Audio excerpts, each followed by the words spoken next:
네,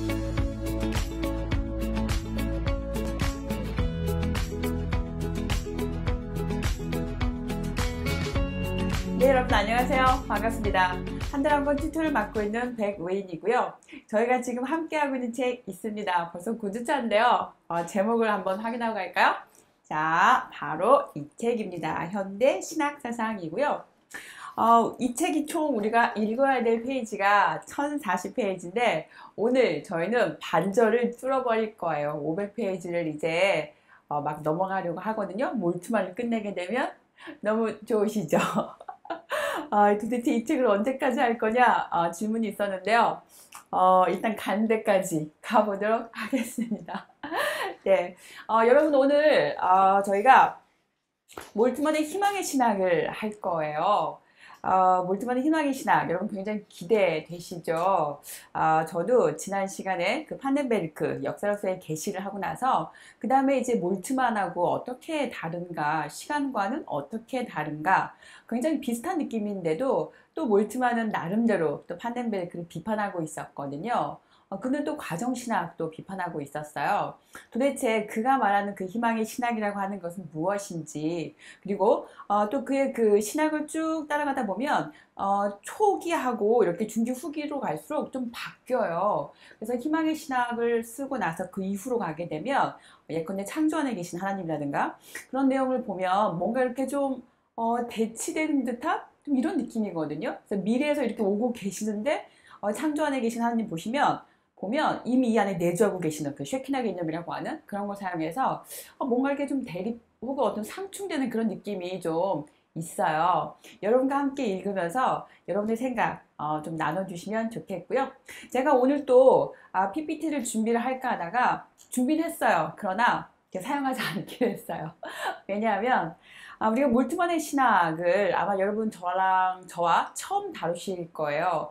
틸레이나 또 바르트, 판덴베르크는 종종 이렇게 간혹 가다가 한번 들어보실 수도 있었겠지만 몰트만의 경우는 그 케노시스 창조 이론 거기에서 처음 다뤄보고 그 다음에 그 뒤로는 아마 들어본 적이 없을 거예요. 그래서 오늘 이 시간을 통해서 조금 세세하게 좀 짚어보고 그 다음에 마치 강독을 하듯이 텍스트 하나하나를 조금 꼼꼼하게 짚어보고 그래서 그가 왜 이 종말론적인 그 역사관 그 다음에 그의 신학이 왜 희망의 신학을 말하게 되었는지 그에게 있어서 중요한 개념, 약속의 개념 우리가 굉장히 중요하게 다룰 텐데 그가 말한 그 약속이라고 하는 것은 어떤 의미인지 또 그에게 있어서 희망은 또 믿음과 어떤 관계에 있는지 한번 쭉 섭렵해보는 그런 시간이 되었으면 정말 좋겠습니다. 여러분 오늘 저희가 갈 길이 멉니다. 자 준비되시죠 여러분? 심호흡 한번 하시고 펜도 이렇게 준비하시고요. 들어가 보도록 하겠습니다.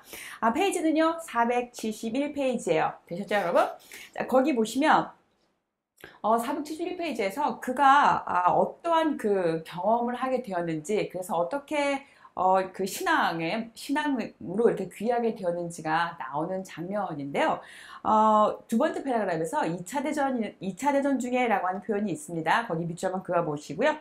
자, 그 다음에 아래에서 네 번째 줄 보시면 함께 길을 가다가 친구가 이렇게 그 폭격을 당하는 그런 내용이 나오죠, 여러분. 거기 보시면 옆에 있던 친구가 온몸이 폭탄으로 파편에 찢어지는 모습을 보면서 그는 처음으로 하나님을 찾게 되었다. 이렇게 고백하고 있었죠.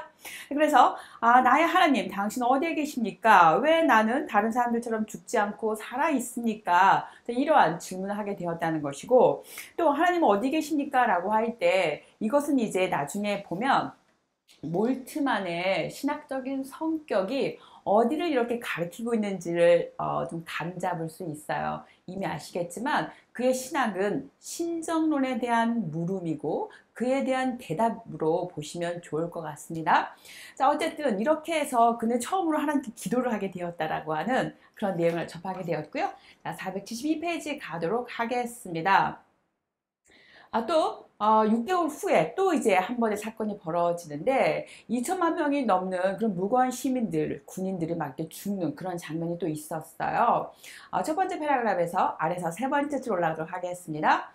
세계대전에 무서운 파괴를 초래한 자연과학의 지식들, 곧 수학과 물리학에 대한 관심을 잃어버렸고 또 포로 수용소에서 신학을 공부하기 시작했다 이렇게 표현하고 있었습니다. 그 당시만 해도 어떻습니까? 과학이 어떤 그 문명사에 지대한 공헌을 했고 그래서 그 과학 발전이 문명의 어떤 이기를 이렇게 도모하는 그러한 그 하나의 도구로 이렇게 쓰였었는데 다분히 낙관할 수만 없었죠. 그것이 어떻게 되는 거죠? 인류를 이렇게 멸망으로 이끌 수 있는 그런 폭탄을 제조하는 그런 기술에 또 이렇게 협력하게 됨으로써 그 과학이 뭐라고 할까요? 무서운 이렇게 전쟁 도구로 이렇게 쓰일 수 있구나라고 하는 사실을 목도하게 되는 거죠. 그리고 우리는 늘 그 이성적인 그 어떤 사유 안에서 우리 이성을 가지고 뭐든지 어떤 그 진보, 발전 이룰 수 있다라고 하는 낙관적인 생각에 빠져 있었다면 결국 그것이 어떻게 된 거죠? 그 결과는 죽음이었고 전쟁이었던 거잖아요. 그래서 과학과 그 수학이 지배하는 그 세상에 대해서 이제 회의적인 입장을 취하게 된 것이고 그것을 통해서 이제 신학으로 이렇게 돌아서게 되는 그런 과정을 거칩니다. 몰트만의 이야기였고요.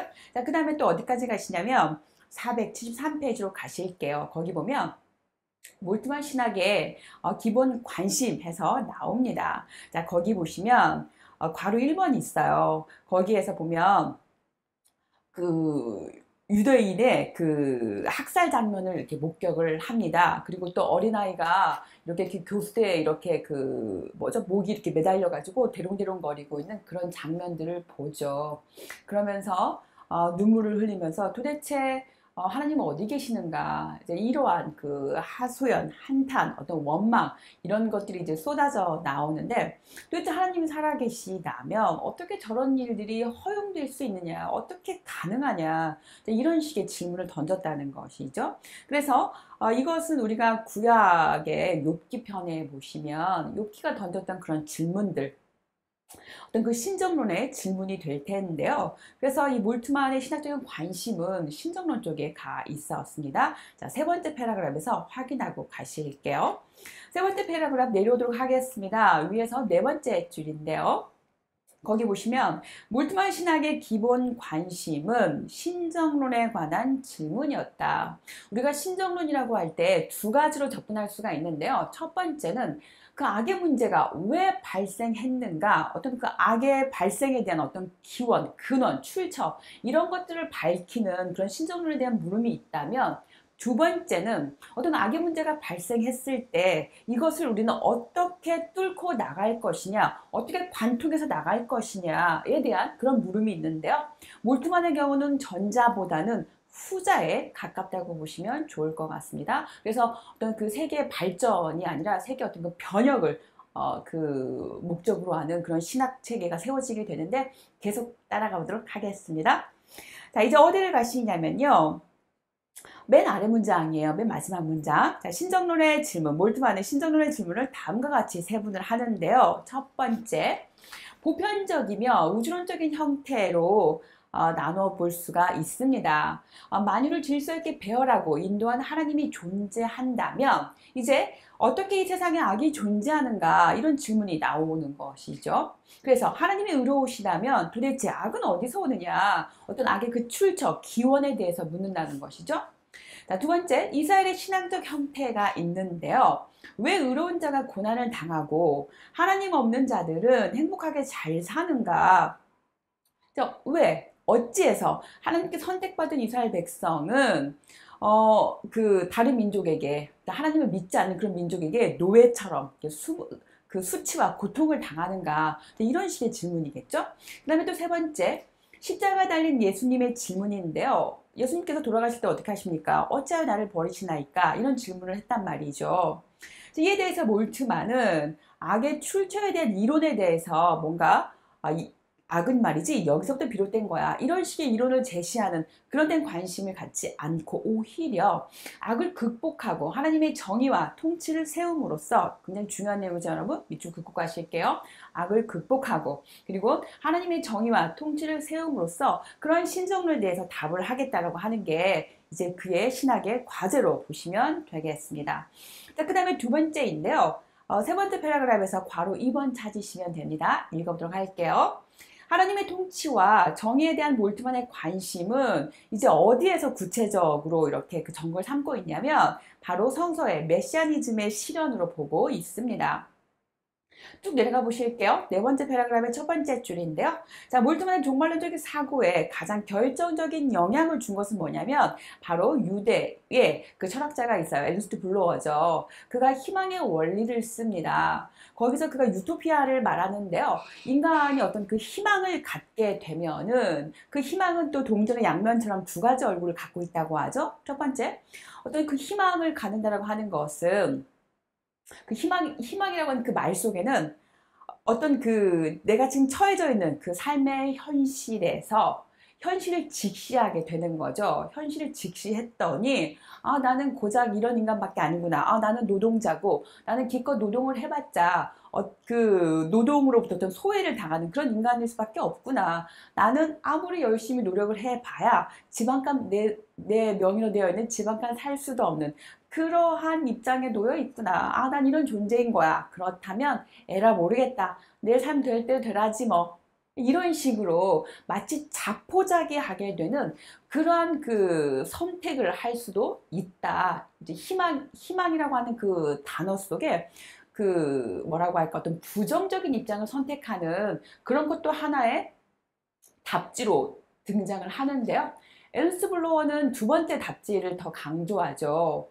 내가 희망을 가졌어. 그러면 희망을 가지려면 내가 지금 현재 어떤 상황인지 현실을 직시하게 되는 거죠. 현실 직시해 봤더니 내가 아무리 노력해도 뼈 빠지게 열심히 일해도 내 명의로 지방간 장만할 수 없는 그런 상황에 놓여 있을지라도 그럼에도 불구하고 내가 희망을 갖고 있는 한 나는 오늘 또 열심히 이 삶의 자리에서 성실하게 내 앞에 닥친 문제들을 성실하게 책임감을 가지고 이렇게 헤쳐나가겠다라고 하는 그런 태도를 갖게 된다는 거죠. 그러면서 오늘은 내가 당장 이렇게 어려운 가운데, 경제적인 어려운 가운데 있지만 그럼에도 불구하고 나는 희망이 있기 때문에 그 희망이 나를 좀 더 보다 새로운 미래를 향해서 어떤 유토피아를 향해서 나를 나아가게 하고 결국은 그곳에 도달하게 할 거야. 인간이 갖고 있는 그 희망이 결국은 어떤 하나의 추동력이 되어서 결국은 그곳에 도달할 수 있도록 이끌어 준다라고 하는 게 제가 이해한 에르스트 블로어의 희망의 원리였는데요. 그래서 낮꿈이라는 표현을 쓰죠. 낮꿈을 꾸는 자들. 밤에 꿈을 꾸는 것은 어떤 그 허무한 그런 꿈이 될 수도 있겠지만 백일몽, 그 낮꿈이라고 하는 것은 우리 인간으로 하여금 무엇인가를 어떤 그 변혁을 일으키고 뭔가를 도전하고 뭔가 새로운 무엇인가를 창조해내는 그러한 엄청난 힘을 가진 그러한 거라고 그 낙꿈에 대해서 피력했던 게 기억이 나는데요. 어쨌든 에르스 블로어의 그 희망의 원리는 인간이 희망을 갖고 그래서 인간의 내적인 어떤 그 추동력 그것이 인간을 유토피아로 이렇게 이끌어가게 한다. 이런 거였다면 몰트만은 거기에서 어떻게 합니까? 인간의 내재된 힘 그것이 아니라 인간은 그것까지 유토피아까지 이렇게 끌어올리는 도달하게 하는 그 추동력은 바로 뭐다? 하나님이다. 이렇게 보고 있었어요. 이때 그 하나님을 정확하게 뭐라고 말하느냐?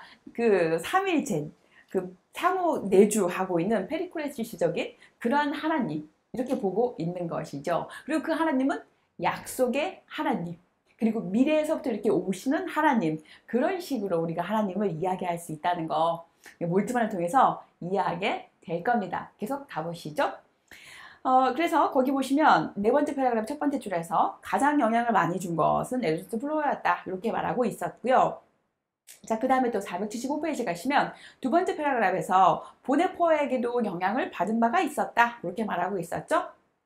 자, 보네포 밑으로 한번 그곳 그냥 확인만 하고 넘어가실게요.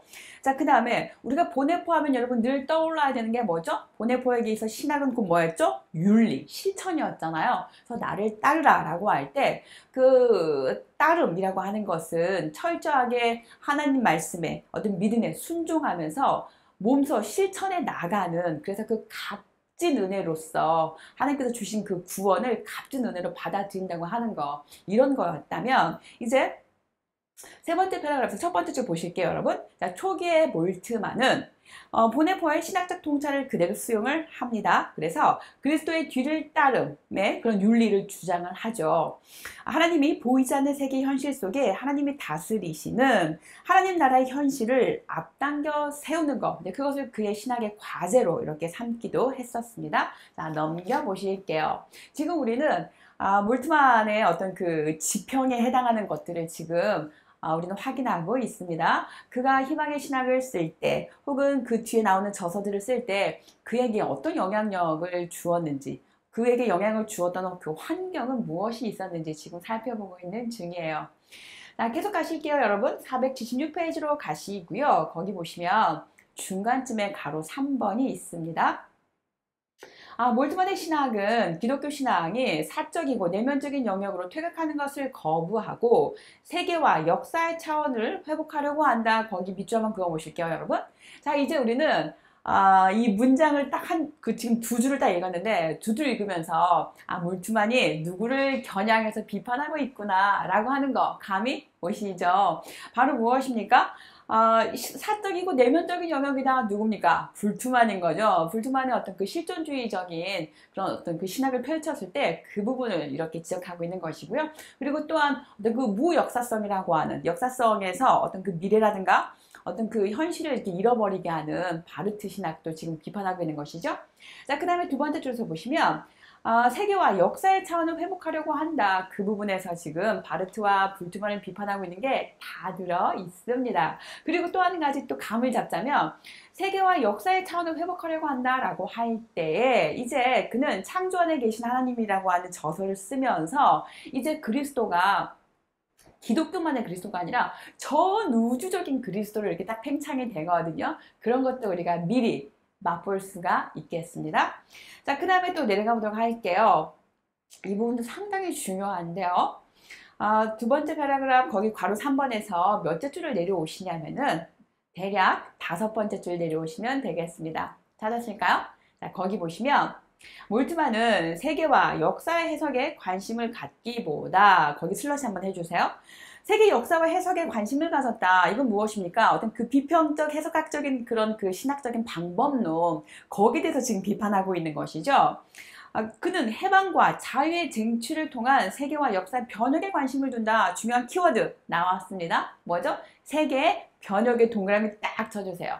몰트만은 세계 변혁에 관심을 갖고 있었습니다. 세계 변혁이라고 할 때 그러면 이제 어디를 자연스럽게 가리키겠어요? 그의 관심은 당연히 상황신학이 되겠죠. 그렇죠? 그래서 방금 읽었던 내용들 해방과 자유의 쟁취 이렇게 나오게 되는 거예요. 그래서 그는 철저하게 지금 우리가 처해 있는 이 삶의 현실을 외면하지 않고 뭔가 형이상학적인 거, 뭔가 관념적인 것에 빠져들지 않고 지극히 실천적이고 현실적인 거, 피부에 와닿는 거, 우리가 지금 처해 있는 그 상황에서 이것을 어떻게 극복하고 어떻게 변혁시켜 나갈 것이냐를 문제 삼았는데요.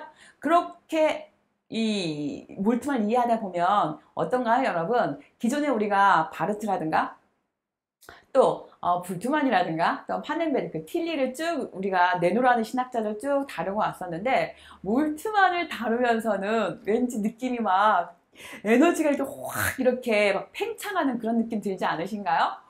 굉장히 역동적이고 뭔가 막 꿈틀꿈틀하면서 뭔가 이렇게 좀 레디컬한 막 좀 그런 느낌이 저는 좀 들었어요. 이 몰트만을 읽으면서. 여러분 어떤지 모르겠어요. 계속 가보도록 하겠습니다.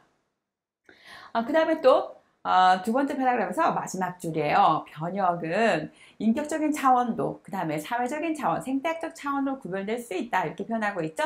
자, 그러니까 몰트만은 이제 인격적인 차원에서는 어떻게 변혁돼야 되고 또 사회적인 차원은 어떻게 변혁되고 그리고 생태학적인 차원은 어떻게 이렇게 변혁이 될 수 있는지를 하나하나 다 이제 이야기를 하려고 할 겁니다. 자, 넘어가시죠. 477페이지입니다. 거기 위에서 네 번째 줄 괄호 4번을 보시면 역사와 세계의 변혁에 대한 몰트만의 관심은 불안한 상황으로부터의 해방과 자유의 쟁취에 대한 관심으로 구체화되었다. 구체화 동그라미 딱 쳐주실게요.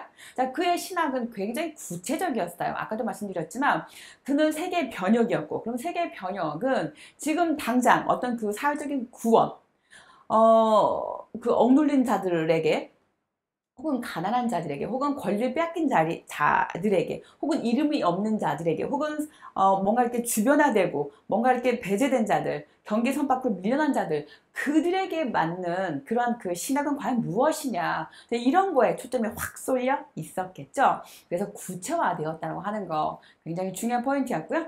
자, 그 다음 어디까지 가시냐면 417페이지에서 네 번째 패러그램입니다. 거기 첫 번째 줄 한번 보실게요. 몰트만은 개신교의 자유의 원리를 현대 세계 속에서 새롭게 실현하고자 합니다. 자, 그래서 그는 정의롭고 인간성 있는 하나님 나라의 현실을 향한 해방을 주장하고 있습니다. 자, 중요한 포인트가 무엇입니까? 정의롭고 인간성 있는 하나님 나라의 현실이에요. 자, 하나님 나라의 현실 동그라미 먼저 딱 쳐보시면 몰트만이 이해하고 있는 하나님 나라의 현실은 무엇이냐? 무엇보다도 어떻습니까? 정의롭고 인간성 있는 그러한 그 인간성이 넘치는 인격적인 그런 거라는 거죠. 정의가 넘치고, 정의가 넘친다고 하는 건 무엇입니까? 어떤 사회적인 정의가 이렇게 구현되는 것이고, 그 다음에 또 보시면 아시겠지만 그는 어떤 그 평등, 수직적인 관계가 아니라 수평적인 관계를 이렇게 설명하고 있었어요. 자, 그런 내용도 굉장히 중요했고요. 그 다음에 또 세 번째 줄입니다. 계속 읽어볼게요. 자, 이 해방이라고 하는 것은 성서 전체를 관통하는 성서의 생명성과도 같은 거다. 이렇게 표현하고 있었죠. 우리가 구약과 신약을 통틀어서 말하면 결국은 한마디로는 사랑이고, 사랑을 이제 구약에다가 이렇게 딱 비춰보면 무엇이었습니까? 정의였다고 저는 이해를 하거든요. 그래서 성서 전체를 관통하는 성서의 생명성과도 같은 거다. 이렇게 이해할 수가 있겠고요. 자, 그 다음에 또, 먼저 그는, 어디에서 이제 전거로 삼냐면, 구약의 출애굽 사상과 그 출애굽과 그다음에 묵시 사상에서 발견하고 있습니다. 출애굽의 하나님은 어떤 하나님이신가요? 맨 아래쪽에 나와 있죠, 여러분. 밑줄그어 보실게요. 자유와 자비와 정의가 있는 새로운 세계를 향해서 이스라엘 백성을 어떻게 하십니까? 해방해 내시잖아요. 그 다음에 또 묵시 사상은 어떻습니까? 인간의 죄로 말미암은 그런 세계 모든 재난과 그런 파멸을 어떻게 합니까? 한꺼번에 다 쓸어버리시고 하나님께서 새하늘과 새 땅을 우리에게 약속해 주시잖아요. 자, 그래서 그 두 개가 이제 몰트만에게 굉장히 중요한 하나의 전거가 되었습니다. 자, 그런데 두 번째 패러그래프 한번 읽어보실게요. 자, 하나님의 해방은 하나님의 초월적 능력만을 통해서 이루어지는 것이 아니라, 여기 굉장히 중요한 내용입니다, 여러분. 하나님의 파송에 대한 인간의 복종과 참여를 통해서 이루어진다. 이렇게 표현하고 있어요. 두 줄 더 내려가서 밑줄 한번 그어보시죠. 자, 그리스도인들의 파송과 몸적 복종을 강조한다. 이렇게 표현하고 있죠. 우리가 이 새하늘과 새 땅이 무조건적인 어떤 그 하나님의 어떤 그 권능, 무조건적인, 일방적인, 마치 수직적인 힘에 의해서 이 땅 가운데 짜잔 하고 펼쳐질 것 같은 그런 느낌이 아니라는 거죠. 하나님께서 우리 인간을 파송을 시키셨고, 우리 그리스도인들을 이 땅 가운데 파송을 시키셨고, 우리를 통해서 우리와 함께 이 새하늘과 새 땅을 이루어 나가신다라고 하는 거, 저는 문장을 그렇게 읽었거든요. 그래서 여기 보시면 우리의 어떤 그 참여, 하나님 말씀에 철저히 우리가 복종하고 순종하고 따르면서 거기에 그 새하늘과 새 땅이 이 땅 가운데 이루어질 수 있도록 우리도 같이 참여하는 거, 그 부분을 굉장히 강조하고 있구나라고 저는 읽었습니다. 이 부분은 어떤가요, 지금? 보네퍼랑 지금 느낌이 같죠, 여러분? 자, 그 다음 또 가보시도록 할게요. 5번입니다. 몰트만의 신학은 생명을 파괴하는 불의와 죽음의 세력에 대한 저항과 모든 생명의 권리와 존엄성의 회복에 대해서 관심을 갖는다. 이렇게 표현하고 있었습니다. 자, 모든 생명의 권리와 존엄성의 회복에 대해서 관심 갖는다. 역시 아까 읽었던 해방, 구원 같이 가시면 되겠습니다. 자, 그 다음에 또 세 번째 패러그래프인데요. 첫 번째 줄 읽고 가시도록 할게요. 자, 몰트만의 이러한 관심은 성서의 하나님상에 근거한다. 그러니까 몰트만이 생각하는 그가 관심을 갖고 있는 모든 것들은 그냥 그의 그 아이디어가 아니라 결국 성서에 나와 있는 하나님이 그런 분이셨다. 이렇게 이야기하고 있습니다. 예컨대 출애굽 사건을 보시면 하나님이 연약한 생명들의 권리와 존엄성을 회복하는 성서의 대표적인 사건으로 소개하고 있죠. 그 다음에 또 모세를 통해서 주신 하나님의 율법은 첫 번째, 하나님에 대한 경외와 그 다음에 연약한 생명들의 권리와 존엄성을 회복 하는 것을 기본 정신으로 삼고 있다. 이렇게 보여주고 있었습니다. 자, 넘어가시죠. 479페이지입니다. 거기 두 번째 패러그래프 보시면 6번이 있어요. 몰트만의 신학은 이제 오늘날의 세계 현실과 기독교 진리 간의 어떤 중재에 관심을 갖는다 이렇게 표현하고 있었죠. 이런 측면에서 그의 신학을 중재 신학이라고 볼 수가 있는데, 그러면 그가 말하는 그 중재 신학은 어떤 과제를 갖고 있느냐, 두 가지로 말할 수가 있는데, 거기 첫 번째 나와 있습니다. 기독교 진리의 전통을 고스란히 그대로 반복하는 것이 아니라, 그가 말하는 건 뭐냐면 새로운 시대 상황이 되었잖아요. 새로운 시대 상황이 되었으면 그 상황에 맞게 또 새로운 솔루션이 나와야겠죠? 왜냐면 새로운 질문이 나올 테니까 그 질문에 맞는 그 새로운 상황에 해당하는 질문과 그에 응할 수 있는 대답이 나와줘야 된다. 그래서 새로운 시대의 상황에서 그것을 현재화시키고 새롭게 적용하는 해석학적인 과제를 갖는다 이렇게 표현하고 있었죠. 이 부분은 어떤가요? 마치 틸리의 상관관계법 떠오르시지 않나요? 자, 그 다음에 또 두 번째 넘어가도록 하겠습니다. 자, 중재 신학은 불의한 세계를 하나님 나라의 새로운 현실을 향해 치유하고 변화시키는 치유의 과제를 갖는다 이렇게 표현하고 있었습니다. 그 치유라고 하는 거 굉장히 중요하죠, 여러분. 자, 그 다음에 또 넘어가도록 할게요. 자, 한 장을 넘겨서 어디를 가시냐면 480페이지입니다. 그 전에도 불트만이라든가 또 틸리도 그 중재신학을 말했단 말이죠. 몰트만은 나는 좀 달라. 뭐가 좀 가늠을 하고 있어요. 자, 문장 확인하도록 하겠습니다. 두 번째 패러그래프였고요. 첫 번째 줄입니다. 자, 몰트만은 잘못된 중재의 노력을 불트만과 틸리에서 발견하고 있어요. 자, 불트만에 의하면 종교가 개인적이고 사적인 일이다 이렇게 표현했었잖아요. 그래서 쭉 읽어보시면 계속 반복된 내용인데 핵심 키워드 하나만 잡고 가실게요. 자, 어딜 보시냐면요. 두 번째 패러그래프에서 올라가실게요. 여섯 번째 줄 올라가실게요. 그가 중재신학을 말하지만 그럼에도 그의 신학에서는 역사의 과거와 미래가 무시되어 버렸어 라고 지적하고 있었습니다. 자, 밑줄 그으실게요. 자, 그 다음에 또 불트만의 경우는 이렇게 미래의 어떤 그 미래라든가 과거가 무시되었다라고 하는 거, 역사성이 사라졌다라고 하는 거, 그 부분이 중재신학에서 비판적이라면 이제 틸리에게서는 무엇을 지적하느냐면 내려가 보실게요. 아래서 세 번째 줄인데요. 자, 틸리의 문화신학도 이제 종교와 문화 그리고 하나님 어떤 그 영원한 진리와 이 시대의 그 상황, 시대 상황을 중재하고자 하는데 그래서 그의 신학은 이제 변증신학이 되기도 하죠. 자, 그렇지만 이제 비판점 나옵니다. 481페이지 가실게요. 두 번째 패러그래프이고요.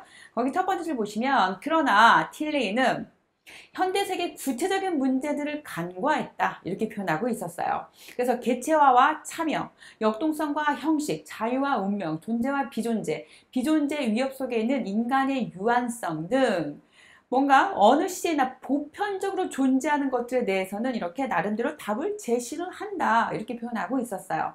자, 그러나 지금 우리는 제1차 대전, 제2차 대전 그 다음에 그런 것들 겪어왔고 또 제1세계, 제3세계 어떤 그 양극화 이런 것들 빈익빈 부익부, 인종차별 어떤 계층 간의 그런 양극화 인간과 인간 간의 서로 어떤 수단과 도구를 삼으려고 하고 또 인간이 자연을 도구 삼아서 착취하고 그러면서 생태계가 파괴되는 그 모든 것들에 대해서는 등한시했다. 이렇게 지적을 하고 있습니다, 여러분.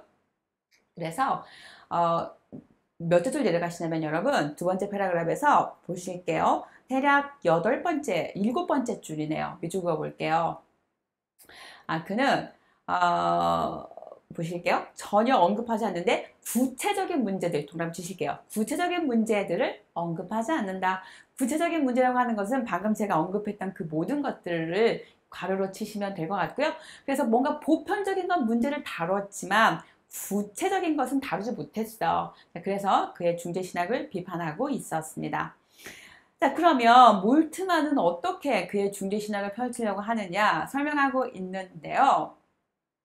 계속 가보시죠, 여러분. 두 번째 패러그래프에서 내려옵니다, 여러분. 몇 째 줄이냐면요. 대략 10번째 줄이에요. 되셨을까요? 자, 거기 보시면 몰트만은 세계와 역사와 자연과 인간의 몸을 망라한 이 시대 구체적인 문제들과 기독교 진리와의 중재를 시도한다. 그러니까 항상 중요한 포인트가 무엇이죠? 몰트만은 구체적인 것, 실천적인 것, 네, 이런 거. 자, 그 다음에 또 이 중재는 불의한 세계의 부정적인 것의 부정을 통해서 이 세계를 하나님의 정의와 자비가 다스리는 메시아적인 세계로 변화시키려는 노력을 뜻한다. 이렇게 표현하고 있었습니다. 자, 이 부분은 어떻습니까? 해결의 변증법적인 그 사유가 그대로 들어있는 것이죠. 자, 그 다음에 7번 들어가 보실게요. 자, 그러다 보니 그는 이제 어떻습니까? 늘 그 사회 변혁과 정의를 말하다 보니까 그의 신학은 당연히 공공신학을 또 그 색깔을 띠고 있겠죠. 자, 7번입니다. 몰트만의 신학은 신학의 공공성에 관심을 쏟고 있습니다. 넘겨보실게요. 482페이지고요. 두 번째 패러그래프입니다. 위에서 첫 번째 줄인데요. 보시면 두 번째 패러그래프 첫 번째 줄. 기독교 신앙의 하나님은 하늘과 땅의 창조자다. 자, 하늘과 땅의 창조자 밑줄 딱 그거 보시면 어떻습니까? 우리가 늘 하늘과 땅을 창조했다라고 할 때 액면 그대로 하늘, 땅 요것만 말하는 게 아닌 거죠. 우주 전체를 이야기하는 거잖아요.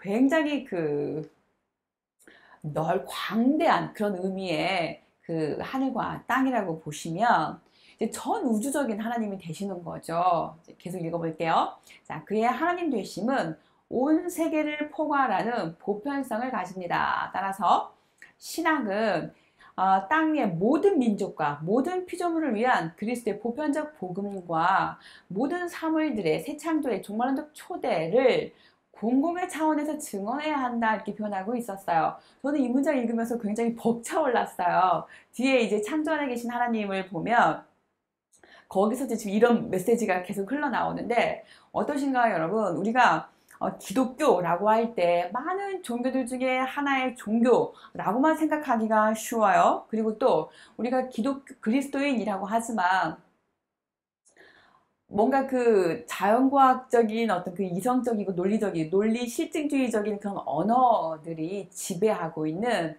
어떤 그런 영역에서는 마치 신학이 발디딜 자리가 없는 것 같고 그래서 왜소해지고 축소해지고 그래서 뭔가 그 틈새 신처럼 되고 혹은 인간의 가장 그 연약한 부분, 내면적인 부분에 대해서 뭔가 솔루션을 줄 수 있는 그런 협소한 의미의 그 종교로 이렇게 뭔가 추락하는 것 같은 그런 느낌을 받기도 하지만 그러나 이 문장을 보면 결코 우리 그리스도교가 그렇지가 않다는 거죠. 우리 기독교는 결코 이렇게 아주 그 국소적인 뭔가 이렇게 편협한 뭔가 한 부분만 있는 그런 게 아니라 하나님은 어떻다는 거죠?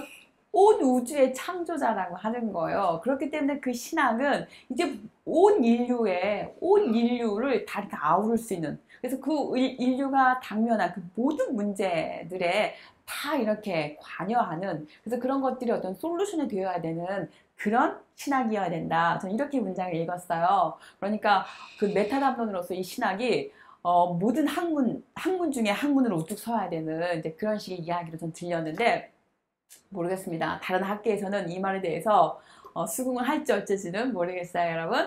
자, 그 다음 또 읽어보도록 하겠습니다. 어디까지 가시냐면요. 저는 483페이지로 넘어왔어요. 자, 거기 8번인데요. 몰트만의 신학은 희망이 없는 인간의 세계에 대해서 끝까지 새로운 시작의 희망을 제시하고자 한다. 이렇게 표현하고 있었습니다. 여러분, 그 몰트만의 희망의 신학은 제가 지난 시간에 인트로에서 말씀을 드렸는지 모르겠는데 우리가 그 순수이성 비판, 실천이성 비판, 판단력 비판, 칸트의 그 비판 시즌 3권이 있었어요. 그 중에 세 번째 판단력 비판에서 대두되는 질문은 우리는 무엇을 희망할 수 있는가 였잖아요. 그래서 그 희망 없는 시대, 뭔가 그 카오스와도 같은 그런 시대에 어떻게 그 카오스 모스를 거쳐서 코스모스로 갈 수 있겠는지에 대한 물음이라고 저는 해석해 봤는데 그래서 이 몰트만의 희망의 신학은 바로 그것에 대한 어떤 그 과제를 하나하나 펼쳐나간다고 보시면 좋을 것 같습니다. 계속 읽어보도록 할게요.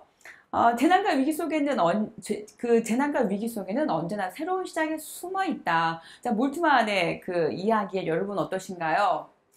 수긍이 되시나요? 어떤 재난과 위기가 있어. 그러면 보통은 이렇잖아요. 어떤 재난과 위기 속에서 아, 틀렸어. 여기가 우리의 끝이야. 우리는 이제 여기서 다 같이 멸망하고 다 없어지게 될 거야. 그래서 어떤 허무주의와 패배주의와 절망에 빠지게 되면서 어떤 그 극단에 이렇게 이르게 되는 선택을 하기도 하는데, 그러나 몰트만의 희망의 신앙은 어떻습니까? 그 재난과 위기 안에서 거기에서 바로 뭐가 있다는 거죠? 한 줄기 빛이 이렇게 비춰지게 된다는 거예요. 바로 그 재난과 위기 속에 어떤 그 희망이 숨어 있다는 것이죠. 자, 그 다음에 또, 이 몰트만이 그 이야기를, 그 희망의 메시지를 이제 무엇을 토대로 말하고 있냐면 성서를 토대로 해서 제시를 합니다. 그래서 두 번째 패러그래프 보시면 노아의 홍수 이야기를 통해서 거봐 다 쓸어버렸지만 새롭게 또 이렇게 시작이 되었잖아. 네, 이렇게 설명하고 있었고요. 그 다음에 또 어딥니까? 넘겨보시죠. 484페이지예요. 두 번째는 바벨론에 의해서 이스라엘이 그 멸망하고 포로로 잡혀갔을 때 그들이 그곳에서 여기가 끝인가 봐 이렇게 낙담하지만, 그러나 그 가운데서 또 하나님을 새롭게 만나게 되고 하나님이 어떤 분이신가를 새롭게 알게 되고 자기 정체성을 회복하고 그러면서 또 다시 굳건히 일어나게 되는 그런 과정들을 이제 예시로 들면서 재난과 위기 속에 희망이 있었어. 이렇게 설명하고 있었습니다. 자, 확인하고 가실까요, 여러분? 두 번째 패러그래프인데요. 두 번째 패러그래프에서 아래서 다섯 번째 줄이에요. 재난과 위기 속에서 하나님의 부르심을 받은 포로기 예언자들은 새로운 구원의 희망을 선포한다. 새로운 구원의 희망 이렇게 동그라미 치실게요. 자, 그 다음에 또 세 번째 패러그래프에서 예레미야 선지자, 예언자를 또 예시를 들고 있어요. 하나님과 이스라엘의 새로운 계약이 있게 될 것이다. 새로운 계약 동그라미 치실게요. 새로운 계약. 이제 몰트만이 이 계약이라고 하는 거, 언약, 약속이라고 하는 걸 딱 잡죠. 그러면서 그의 신학을 쫙 펼쳐나가는데요. 굉장히 재밌어요, 여러분. 자, 그 다음 어디 가시냐면요. 485페이지로 가도록 하겠습니다. 몰트만이 그 진단하고 있는 현대 세계는 희망이 없는 세계다 이렇게 표현하고 있는데요. 두 번째 패러그래프에서 보실게요. 첫 번째 줄인데요. 현대 세계는 한마디로 희망이 없는 세계다 이렇게 표현하고 있었습니다. 그러면서 그 전쟁이 발발하고 있는 것들, 자본주의화 되면서 인간이 이렇게 인간의 존엄성을 이렇게 잃어버리고 실제로 자유한 인간인 것 같지만 그럼에도 불구하고 그 자유가 오히려 뭔가 그 감시와 통제, 그런 것들의 어떤 그 발목이 되는 그런 세계 상황, 그런 우리 인간의 상황들을 하나하나 이제 낱낱이 보여주고 있죠. 그러면서 이제 어디를 보냐면 두 번째 패러그래프에서 네 번째 줄이에요. 자, 이런 위기 속에서 몰트만의 신학은 하나님의 새로운 희망을 선포하는 일에 관심을 갖습니다. 그러니까 우리가 전쟁을 통해서 죽음을 경험했단 말이죠. 그 죽음은 무엇입니까? 마치 그 종말을 맞는 것 같잖아요. 우리가 기존의 그 묵시 사상의 종말로는 모든 게 다 끝나게 될 거야. 모든 걸 다 쓸어버릴 거야. 그리고 나서 하나님의 심판이 임할 거야. 이런 뭔가가 그 종말, 역사의 끝, 이런 식의 느낌을 갖고 있었다면, 그러나 몰트만이 제시하는 그 종말로는 결이 좀 다릅니다. 뒤에 가서 다룰 건데요. 어쨌든 이제 몰트만은 그 아무런 희망이 없는 시대, 그 죽음을 목도하면서 여기가 정말 끝인가 봐 라고 하는 그 상황에서 이제 몰트만은 우리 종말에서 우리 인류가 생각할 때 정말 이게 끝인가 봐 라고 하는 그 시점에서 우리 다시 신학을 펼쳐가자 이렇게 표현하고 있어요. 그러면서 기존의 이 종말론이 얼마나 가볍게 얼마나 간과되어 왔는지를 조목조목 설명을 하면서 그가 펼치려고 하는 그 종말론에 대한 어떤 그 희망의 신학을 이제 하나하나 또 이렇게 펼쳐나가요. 굉장히 막 박진감이 넘칩니다. 계속 가보실게요. 어디를 계속 읽어보시냐면 이제 두 번째 패러그래프에서 다섯 번째 줄 읽었죠, 여러분? 희망의 근거는 희망의 하나님이다 이렇게 설명하고 있었고요. 자, 이런 일들이 일어나기 시작한 것은 일어서서 너희의 머리를 들어라. 너희의 구원이 가까워지고 있기 때문이다. 그 누가복음을 인용하면서 뭔가 재난, 뭔가 뭔가 여기에 끝인가 봐. 뭔가 그 절망, 위기 가운데 있을 때 바로 거기에서 너희는 머리를 들어라 이렇게 외쳤다는 것이죠. 그 위기 속에 구원의 가능성은 숨어 있는 거다. 하나님은 가까이 계시지만 파악하기 어려운데 위험이 있는 그곳에 또는 위험이 있는 거기에 또한 구원이 있다 이렇게 표현하고 있었어요. 그러니까 그 종말이라고 느껴지는 그 순간에 바로 거기에서 구원의 빛이 이렇게 임한다. 자, 이렇게 이해하시면 좋을 것 같고요. 그 다음에 세 번째 패러그래프입니다. 몰트만의 신학은 재난의 위기 속에 있는 현대 세계에 대해서 하나님의 희망을 제시하고 또 하나님의 약속된 새하늘과 새 땅을 향한 세계 변혁을 주요 관심사로 삼는다. 여기다가 크게 이렇게 별 딱 그려놓으시면 이게 몰트만의 신학의 핵심이에요. 알맹이에요, 알맹이. 되셨죠, 여러분? 위기 속에 있는 현대 세계에 대해서 하나님의 희망을 제시하고 그리고 그 새하늘과 새 땅을 향해서 가만히 있는 것이 아니라 변혁을 이렇게 이끌어내는 것. 우리가 이렇게 실제로 그 하나님의 그 일하심에 이렇게 참여하는 것. 그렇게 말하고 있었습니다. 여기 보면서 여러분 누가 떠오르시나요? 그 누굽니까?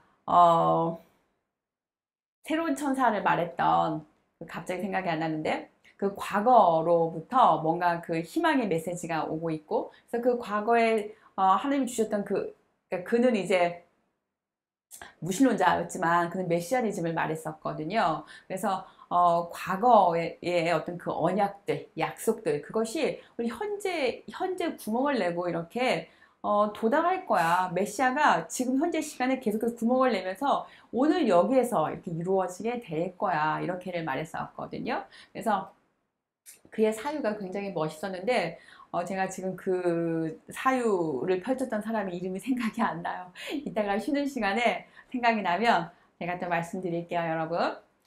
자, 그 다음에 또 어디를 가시냐면요. 넘겨보도록 하겠습니다. 486페이지예요. 자, 초기 몰트만 신학의 출발점. 자, 초기는 그가 어떤 그 어떤 것을 발판으로 해서 그의 신학을 펼쳐 나가는지 설명하고 있습니다. 자, 거기 보시면 희망에 관한 이론으로서의 종말론 이렇게 말하고 있죠. 자, 그의 책 이 희망의 신학은 1964년에 출간이 되는데요. 거기 괄호 1번이 있습니다. 자, 희망의 신학은 종말에 대한 새로운 통찰과 함께 시작이 된다. 종말 동그라미 딱 쳐주실게요. 자, 그 다음에 일반적으로 종말론은 거기 두 번째 줄이에요, 여러분. 자, 후기 유대교의 묵시 사상적 범주로 이해가 됐었어요. 예컨대 시간의 마지막 동그라미 딱 치실게요. 기존에 우리가 알고 있던 그 유대의 묵시 사상의 종말론은 항상 모든 것의 끝, 과거, 현재, 미래가 이렇게 있을 때 그 미래 어느 한 점이 딱 끝나버리는 그 지점을 이렇게 말하고 있었다면 이제 몰트만은 그게 아니다라고 이제 말할 거예요, 여러분. 또 읽어볼게요.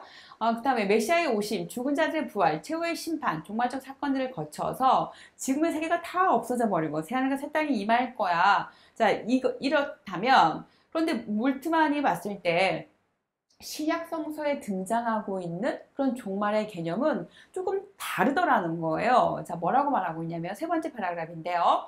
두 번째 줄 보실게요. 자, 예수의 십자가의 죽음과 부활, 그리스도의 오심과 통치와 아무런 관계가 없었다. 이렇게 표현하고 있어요. 자, 그것은 우리의 역사적 현실에 대해서 어떠한 의미도 갖지 못한다. 이렇게 표현하고 있는 거죠. 그러니까 지금 묵시 사상적인 종말론은 예수의 십자가 죽음과 부활, 그리스도의 오심과 통치 이거하고는 전혀 별개로 그냥 아무것도 담고 있지 못하더라는 거죠. 그래서 거기 보시면 이제 몇 절을 내려가시냐면 왜 그렇게 되었느냐를 또 설명하고 있었어요. 거기 보시면 조금 내려가 볼게요. 위에서 몇 줄이냐면요. 다섯 번째 줄이에요. 자, 기독교가 고대 로마의 국가 종교가 되었죠. 그러면서 국가 제국의 평화를 유지하려고 하는 어떤 그 정치적인 어떤 그 관심과 딱 이렇게 결합이 되었어요. 그래서 종말론과 그것의 메시아적인 역동적인 기능을 다 잃어버리고서 이제 어떻게 했느냐, 뭔가 열광적인 소종파들의 혁명적인 단체들에게 딱 넘겨줘 버렸다는 거죠. 그러니까 뭔가 그 열광주의적이고 뭔가 소종파들에게 종말론을 원래 의미의 그 종말론 다 이렇게 넘겨줘 버리고 이제 종말론 어떻게 남았냐면 우리가 살고 있는 그 차 안의 세계에서 미래를 가리키고 이렇게 세우는 비판적인 의미를 다 잃어버리게 되었다 이렇게 표현하고 있는 거예요. 그러니까 중요한 포인트가 무엇인 거예요? 지금 현재 여기라고 하는 그 참, 여기서 삶 그것이 다 이렇게 무시되었다고 하는 거죠. 자, 그래서 뭔가 그 예언자적인 의미의 어떤 그 종말론적인 사유가 사라져버렸어. 이렇게 표현하고 있는 거예요.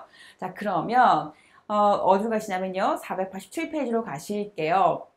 그래서 몰트만 어떻게 하고 싶은 거냐면 기독교가 상실해버린 그런 종말론의 역동적이고 메시아적인 그런 기능을 회복하려고 한다. 이것이 몰트만의 입장이에요. 조금 더 내려가 보실게요. 몇째 줄이냐면 대략 세 번째 줄 보실게요.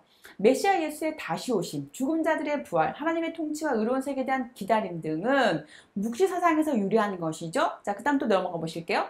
다른 한편으로 기독교의 종말론은 이제 묵시 사상이 만약에 두 번째 줄입니다. 하나님 나라가 역사의 종말에 온다고 기대를 했다면 그 복음서, 성서에 나와 있는 그 종말은 어떤 거냐면 여기가 중요한 거죠.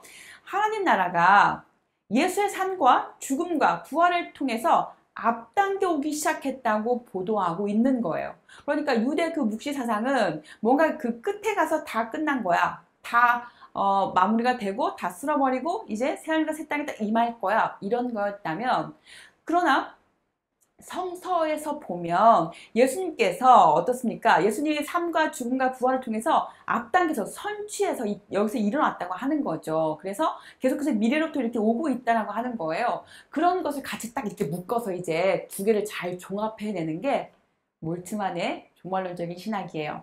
자, 계속 읽어볼게요. 그 희망의 신학에 담겨 있는 거.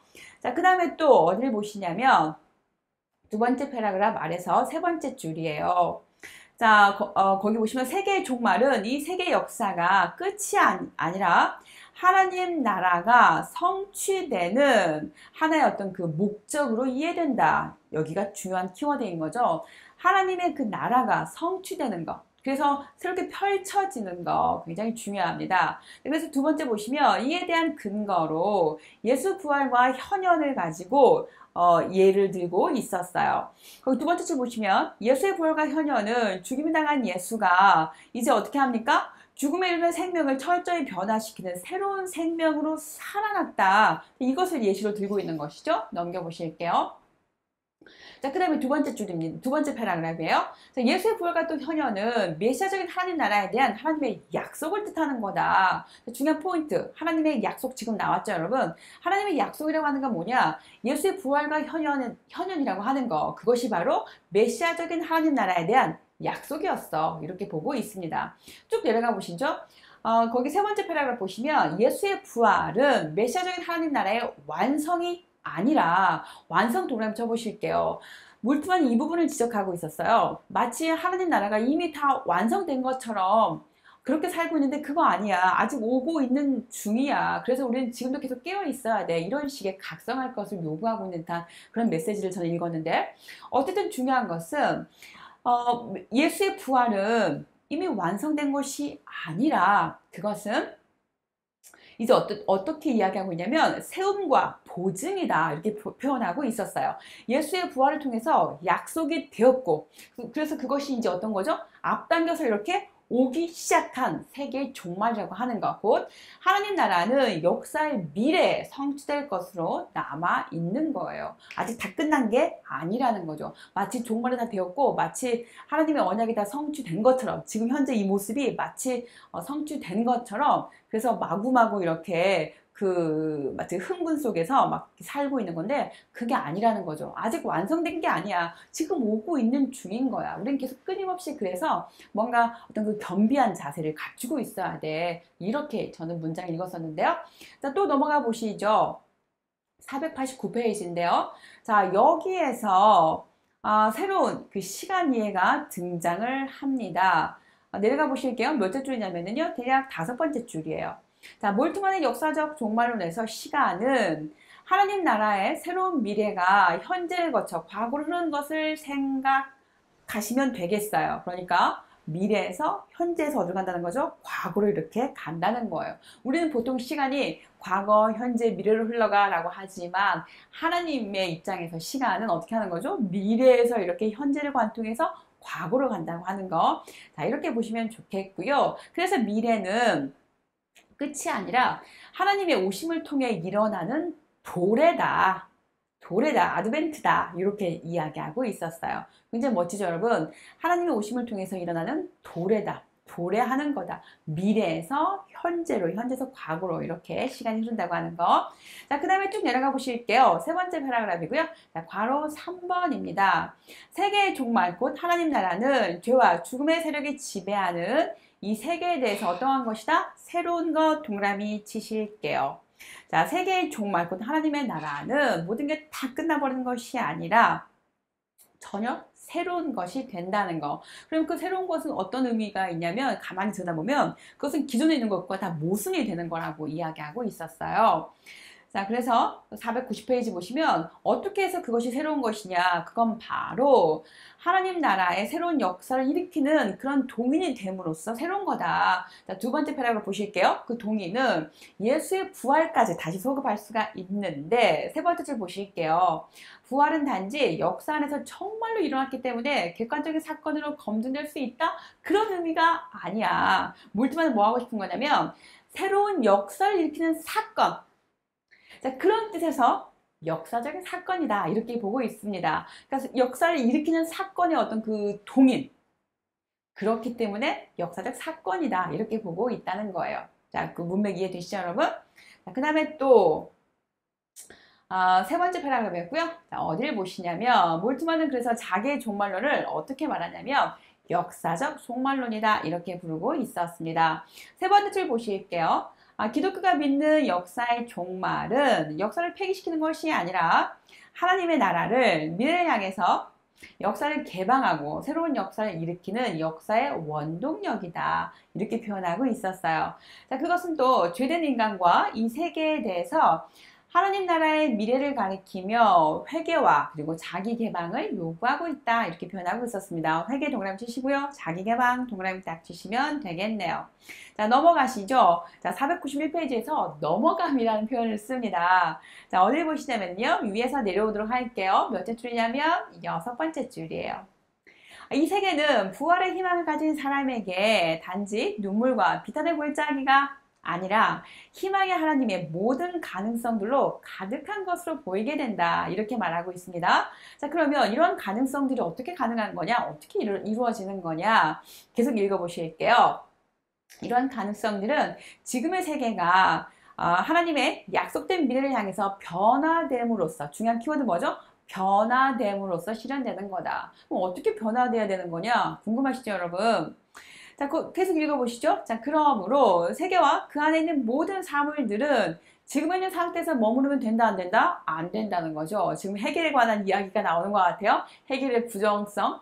그러니까 부정의 부정을 극복해서 지향과 고향을 통해서 지금 현재 상태를 넘어가서 고향된 상태로 도달해야 된다는 거죠. 그럴 때 하나님의 그 미래가 하나님의 그 약속이 성취되는 거다. 이렇게 보고 있었습니다. 계속 가보시죠.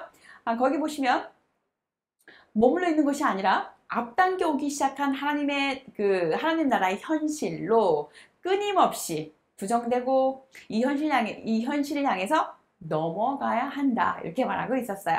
자, 세계는 현재에서 미래로 넘어갑니다. 인간의 존재도 넘어갑니다. 이렇게 표현하고 있었습니다. 이러한 의미에서 인간은 어떤 존재입니까? 도상의 존재다. 이렇게 표현하고 있었어요. 여러분 어떠신가요? 동의가 되시죠? 우리가 끊임없이 지금 현재 이 상태에서 머물러 있는 것이 아니라 만약에 지금 상태가 만족스럽다면 만족한 그 상태로 머물러 있는 것이 아니라 만약에 좌절과 실망과 시리에 빠져 있다면 거기에 머물러 있는 것이 아니라 끊임없이 여기를 어떻게 한다는 거죠? 이렇게 넘어가야 된다는 거죠. 자, 그래서 우리 인간은 항상 조상의 존재다라고 하는 거. 자, 그 다음에 또 4번 보실게요. 자, 몰트먼에 의하면 하나님에 대한 믿음은 하나님의 약속에 대한 종말론적 희망과 분리될 수 없다. 이렇게 표현하고 있죠, 여러분. 자, 거기 보시면 믿음 동그라미 치시고요. 그 다음에 하나님의 약속 동그라미 치시고요. 그 다음에 희망 동그라미 치시면 그 세 가지가 어떻습니까? 다 첨예하게 이렇게 엮여 있어요. 같이 이렇게 서로 이렇게 어떤 그 영향력을 행사하고 있죠. 그런 내용들이 이제 뒤에 펼쳐집니다. 아래서 올라가 보시죠. 아래서 6번째 줄이에요. 거기 보시면 믿음은 희망이 그 위에 서 있는 기초다 이렇게 표현하고 있죠. 그러니까 희망이 설 수 있으려면 그 아래 뭐가 있어야 된다는 거죠? 믿음이 굳건하게 반석처럼 딱 있어야 되고 그 위에 희망이 딱 선다. 이렇게 말하고 있습니다. 그래서 그 다음에 또 읽어보시면 희망은 또 믿음 자체 다른 측면이다. 또 이렇게 표현하고 있어요. 그러니까 믿음이 그 희망이 굳건하게 설 수 있는 하나의 어떤 그 바탕이라면 또 희망과 또 믿음은 같은 얼굴의 같은 다른 측면이다. 이렇게도 보고 있었어요. 그 다음 또 넘겨보시면 이제 그의 어록이 하나 나옵니다. 그의 어록. 뭐가 있냐면 안셀무스의 명제 있잖아요, 여러분. 이해를 추구하는 신앙. 그거를 자기 표현식으로 어떻게 말하냐면 위에서 4번째 줄이에요. 나는 이해하기 위해서 희망한다. 이렇게 표현하고 있어요. 두 번째 패러그래프입니다. 몰트만에 따르면 희망은 이제 그가 말하는 희망은 어떤 것이냐 설명하고 있었는데요. 자, 마저 가보실게요. 가만히 앉아서 바라기만 하는 것을 뜻하는 것이 아니다. 가만히 앉아서 그래 다 이루어질 거야. 그게 아니라는 거죠. 우리가 뭔가 희망한다고 해서 그 희망만 가득 이렇게 품고 있다고 해서 이루어지는 게 아니잖아요. 직접 그 희망을 향해서 우리가 뚜벅뚜벅 발걸음을 이렇게 떼고 그걸 향해서 나아갈 때 비로소 그 희망이 실제가 되는 것처럼 몰트만도 그렇게 제시하고 있었어요. 그래서 구체적인 행동을 해야 한다는 것이죠.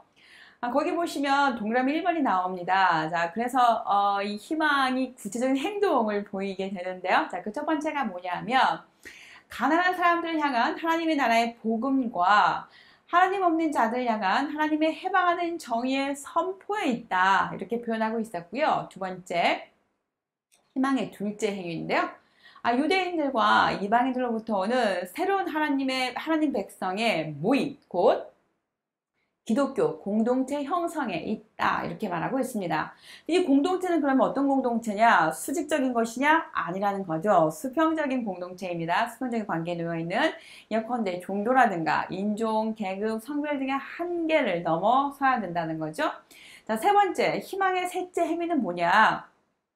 하나님 나라의 미래를 앞당겨오는 새로운 복종이다. 그리고 이 복종은 창조적 뒤따름으로 묘사될 수 있다. 이렇게 표현하고 있었습니다. 자, 그 다음에 또 세 번째 패러그래프에서 이렇게 봤을 때 희망은 믿음보다 더 우월하다. 또 이렇게 표현하고 있어요. 희망이 조금 더 우월하다고 표현하는 거죠. 자, 그 다음 또 넘어가 보도록 할게요. 493페이지 보시면 5번입니다. 두 번째 패러그래프 첫 번째 줄이고요. 종말론에 대한 자신의 관점에 기초해서 몰트만은 이제 현대 신학자들이 취했던 종말론의 무역사성을 비판하고 있습니다. 누구 나오겠어요? 이제 오스카 풀만도 나오고 바르트도 나오고 또 불트만도 나오고 막 나오겠죠. 판덴베르크도 나오고 또 틸리도 나오고 다 이제 하나하나 조목조목 비판을 할 거예요. 그 다음에 이제 우리는 그 내용을 한번 살펴보실까요, 여러분? 밑줄만 한번 그어보시죠. 자, 두 번째 패러그래프이고요. 아래서 네 번째 줄 가시면 오스카 콜만의 구원사 신학 동그라미 딱 지실게요. 거기 보시면 예수의 죽음과 부활을 통해서 이미 결정된 승리다. 거기가 지금 비판점인 거죠. 이미 결정된 거야. 이렇게 보는 것이죠. 자, 그러면 몰트만이 말하고 싶은 건 뭐죠? 변혁인 거잖아요. 변혁. 근데 이미 다 결정된 거야 라고 해버리면 몰트만은 마음에 들어요? 안 들어요? 마음에 안 들겠죠. 그래서 지금 비판하고 있는 거고요. 그래서 역사를 변혁하는 종말론의 본래적 의미가 약화된다. 이렇게 비판하고 있었습니다. 그 다음에 거기 보시면 칼바르트입니다. 칼바르트의 초월적 종말론 역시 어떻습니까? 무역사성을 이렇게 말하게 된다. 이렇게 말하고 있는 거죠. 그래서 내려가 보시죠. 세 번째 패러그래프에서 아래서 몇째 줄이냐면요. 5번째 줄이에요. 이 역사의 모든 순간 속에는 영원한 현재로 이해하게 된다. 이렇게 표현하고 있었죠. 그러니까 그에게 있어서 이제 한 줄 내려가시면 역사와 미래의 지평을 잃어버린다. 깡그리 잃어버리게 된다. 여기가 비판 지점이었어요. 넘기실게요. 자, 그 다음에 494페이지입니다. 두 번째 패러그래프 보시면요. 동그라미 3번에서 불투만을 또 지적하고 있는 게 나오는데요. 현대적 종말론이 나옵니다. 내가 본래적인 실존으로 딱 이렇게 돌아섰을 때, 비본래적인 인간에서 어떤 그 자아의 결단을 통해서 본래적인 인간이 되었을 때, 거기가 바로 종말의 때야 라고 하면 늘 영원한 현재를 말하게 되는 거잖아요. 역시나 그 어떤 역사성의 지평을 잃어버리게 된다. 자, 이렇게 지적하고 있습니다. 그 내용 들어가 보실까요? 495페이지로 가시겠습니다. 495페이지에서 그 불투만 건너뛰고요. 이제 판넨베르크 가실게요, 여러분. 맨 아래 그 판넨베르크 계시론에 관한 이야기가 나오면서 495페이지로 가시면 두 번째 패러그래프예요. 하나님의 완전한 자기 계시는 역사의 시작이 아니라 역사의 마지막이 일어날 것으로 판넨베르크가 말했단 말이죠. 그래서 역사로서의 계시는 역사의 종말의 때에 다 완성하게 될 거야. 이렇게 말하면 이제 또 역시나 어떤 이야기가 되는 거죠? 뭔가 새로움이 없는 거잖아. 이미 다 결정된 거가 되는 거지. 그러면 그 변혁은 다 어떻게 될 거야? 역시나 같은 비판으로 보시면 되겠습니다. 어디를 보시냐면요. 넘겨보실게요. 자, 판넨베르크까지 그 보편사적인 종말론까지 비판을 하면서 쭉쭉 넘기시죠. 쭉쭉 넘기셔서 이제 그러면 드디어 몰트만에게 있어서 중요한 약속의 개념이 나오는데요.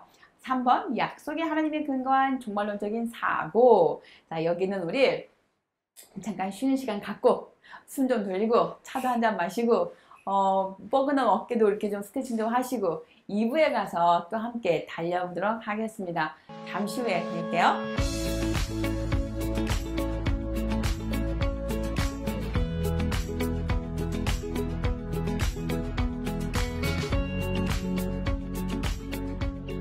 네, 여러분 잘 쉬었어요? 제가 여러분들 어떤 분들이 많이 참여하고 계시나 궁금해가지고요. 출첵 먼저 하도록 하겠습니다, 여러분. 자, 보실게요. 오늘 어떤 분이 1등으로 출첵을 하셨을까요? 자, 두구두구두구두구 보겠습니다. 이재원 선생님, 네, 1등으로 출첵하셨네요. 기다리면 출첵합니다. 네, 이런 자세 너무 마음에 들어요, 여러분. 자, 그 다음에 장재원 선생님 출석해 주셨네요. 반갑습니다. 이용아 선생님 출석해 주셨네요. 반갑습니다. 그리고 권평아 선생님 반갑습니다. 박소라 선생님 몰트만의 희망의 신학 너무 기대되어요. 네, 감사합니다. 그리고 성준환 선생님 반갑습니다. 그리고 박만영 선생님, 장승훈 선생님 반갑습니다. 그리고 권순철 선생님 반갑습니다. 강오성 선생님, 그리고 김소정 선생님 출첵해 주셨네요. 반갑습니다. 매 시간 한 번도 거르지 않고 늘 이렇게 참석해 주셔서 감사합니다. 자, 그 다음에 또 권재범 선생님 반갑습니다. 또 이미영 선생님 반갑습니다. 또 어떤 분이신가요? 그리고 보시면 정찬영 선생님이시네요. 반갑습니다. 그리고 최석 선생님 반갑습니다. 그리고 또 유정훈 선생님 출석해 주셨네요. 반갑습니다. 또 최기용 선생님 반갑습니다. 그리고 이동광 선생님 반갑습니다. 그리고 김용기 선생님 반갑습니다. 그리고 또 김지웅 선생님 반갑습니다. 그리고 김대원 선생님도 출석해 주셨네요. 반갑습니다. 그리고 황유일 선생님 반갑습니다. 또 오의택 선생님 반갑습니다. 그리고 박두선 선생님 반갑습니다. 그리고 또 어떤 분이신가요? 김기석 선생님 반갑습니다. 그리고 정명원 선생님 조금 늦으셨네요. 반갑습니다. 그리고 또 장은지 선생님 반갑습니다. 그리고 임영동 선생님 반갑습니다. 그리고 또 어떤 분이신가요? 문상준 선생님 반갑습니다. 그리고 김유진 선생님 반갑습니다. 네, 오늘도 이렇게 많은 분들이 함께하고 계신데요. 여러분 그 희망의 신학 함께 하시면서 궁금한 것들 또 뭔가 이야기를 나누고 싶은 것들 있으면 단톡방에 좀 나눠주시면 좋을 것 같아요. 여러분의 의견 기다리고 있겠습니다. 이제 계속 또 진행을 해볼까요, 여러분? 자, 펜을 딱 이렇게 잡으시고, 네, 준비되셨죠, 여러분? 심호흡 한번 하시고 달려보도록 하겠습니다. 페이지 498페이지고요. 약속의 하나님에 근거한 종말론적인 사고 주제가 이렇게 되어 있습니다. 이제 몰트만은 이 희망에 관한 이론으로서의 그 종말론의 근거를 어디에 두고 있었냐면 예수의 부활과 현현에서 발견하고 있었어요. 이제 몰트만은 성서가 증언하는 하나님을 거기 별 띄우셔야 돼요, 여러분. 약속의 하나님 이렇게 동그라미 딱 쳐주세요. 그가 볼 때 성서가 이렇게 증언하고 있는 하나님은 어떤 분이냐면 약속의 하나님이다 이렇게 파악을 했다는 거예요. 그래서 하나님의 계시와 그리스도의 복음을 뭐로 생각한다는 거죠? 약속으로 이해하고 있습니다. 근데 이제 그 약속의 개념을 어떻게 펼쳐나가는지 한번 들어가 보실까요? 자, 거기 보시면 괄호 1번이에요. 본래 이스라엘의 종교는 유목민의 종교였다 이렇게 표현하고 있죠. 여기 보시면 우리가 그의 문장을 쭉 읽다 보면 헤브라이즘적인 사유와 헬레니즘적인 사유를 이렇게 두 개를 비교하고 있는데 그 첫 번째가 지금 헤브라이즘적인 그런 사유를 어떤 그 특징을 이렇게 설명하고 있구나 이렇게 보시면 좋을 것 같습니다. 그래서 그 이스라엘의 종교는 유목민의 종교라고 하는 거죠. 유목민의 동그라미 쳐보시면 어떻습니까? 우리가 마치 그 노마디즘을 말하는 것처럼 한 곳에 딱 정착해서 가만히 머물러 있고 뭔가 고착되어 있고 정체되어 있고 한 곳에 뿌리내리고 있으면서 그곳에서 어떤 그 권력을 형성해 나가고 점점 그곳을 넓혀가는 그런 개념이 아니죠. 늘 이렇게 그 떠돌아 다니면서 필요한 만큼만 어떤 그 땅에서, 그 영토에서 필요한 것만 누리고, 그리고 나서는 또 다른 곳을 향해 떠나고, 계속 이런 식으로 뭔가 그 유목민의 생활을 한단 말이에요. 그래서 그들에게는 정처 없이 이렇게 가야 하는 마치 나그네와도 같은 그런 그 삶을 살기 때문에 그들이 믿고 있는 건 무엇입니까? 약속의 하나님. 아브라함이 갈 길을 모르지만 하나님께서 가라라고 할 때 그 말씀 붙잡고 갔던 것처럼 마치 그런 거예요. 그렇게 약속의 신이라는 거죠. 거기 밑줄 그어 보실게요, 여러분. 어디 보시냐면 498페이지 먼저 밑줄 긋고 가실게요. 거기 보면 맨 아래쪽에 아래 두 번째 줄입니다. 자, 그는 장소에 묶여있지 않고 약속된 미래를 향해서 그의 백성과 함께 이동하고 또 그들을 인도한다. 그는 미래지향적이고 아직 주어지지 않은 새로운 미래를 약속하는 약속의 신이다. 이렇게 표현하고 있었습니다. 자, 두 번째 패러그래프 보시면 고대 거의 그 정착 민족들의 신은 이제 특정한 장소에 어떻게 합니까? 딱 머무르는 장소의 신이 되는 거죠. 약속의 신에서 어떻게 되는 거죠? 이제 장소의 신으로 옮겨가게 되는 거예요. 그래서 그 속에 안주하면서 나타나는 현현의 신이 되는 것이고요. 자, 쭉 내려가실게요. 세 번째 패러그래프입니다. 거기에서 보시면 이제 위에서 네 번째 줄 내려가실게요. 읽어보도록 하겠습니다. 약속은 아직 실현되지 않은 미래를 가리키는 동시에 그 미래를 향해서 부름받은 사람들을 어떻게 합니까? 파송한다 이렇게 표현하고 있어요. 우리 그 아브라함의 예를 들어보시면 아마 생생하게 이해가 되실 건데 어떻습니까? 아직 실현되지 않은 그 약속을 가지고 아브라함은 계속 길을 떠나게 되는 거잖아요. 그러면서 한 곳에 머물러 있는 것이 아니라 계속해서 이렇게 떠나보내는 파송을 우리가 볼 수가 있었는데 하나님의 약속은 이렇게 계속해서 미래를 가리키고 그래서 그 미래를 향해서 이렇게 내보내는 거죠. 떠나보내게 되는 거. 자, 이렇게 이해할 수가 있겠고요. 그러면 이제 야훼 하나님은 어떤 하나님이냐 설명하고 있습니다. 아래서 다섯 번째 줄 보실게요. 야훼 하나님은 이제 현현의 신이 아니라 약속의 신이다 이렇게 표현하고 있었고요. 그러면서 아래 두 번째 줄이에요. 야훼는 미래를 존재 특성으로 가진 하나님이고 약속의 하나님이고 현재로부터 미래를 향한 전진의 하나님이고 그리고 장차 올 것과 새로운 것이 그의 자유로부터 샘솟는 하나님이다. 이렇게 야훼 하나님을 정의하고 있습니다.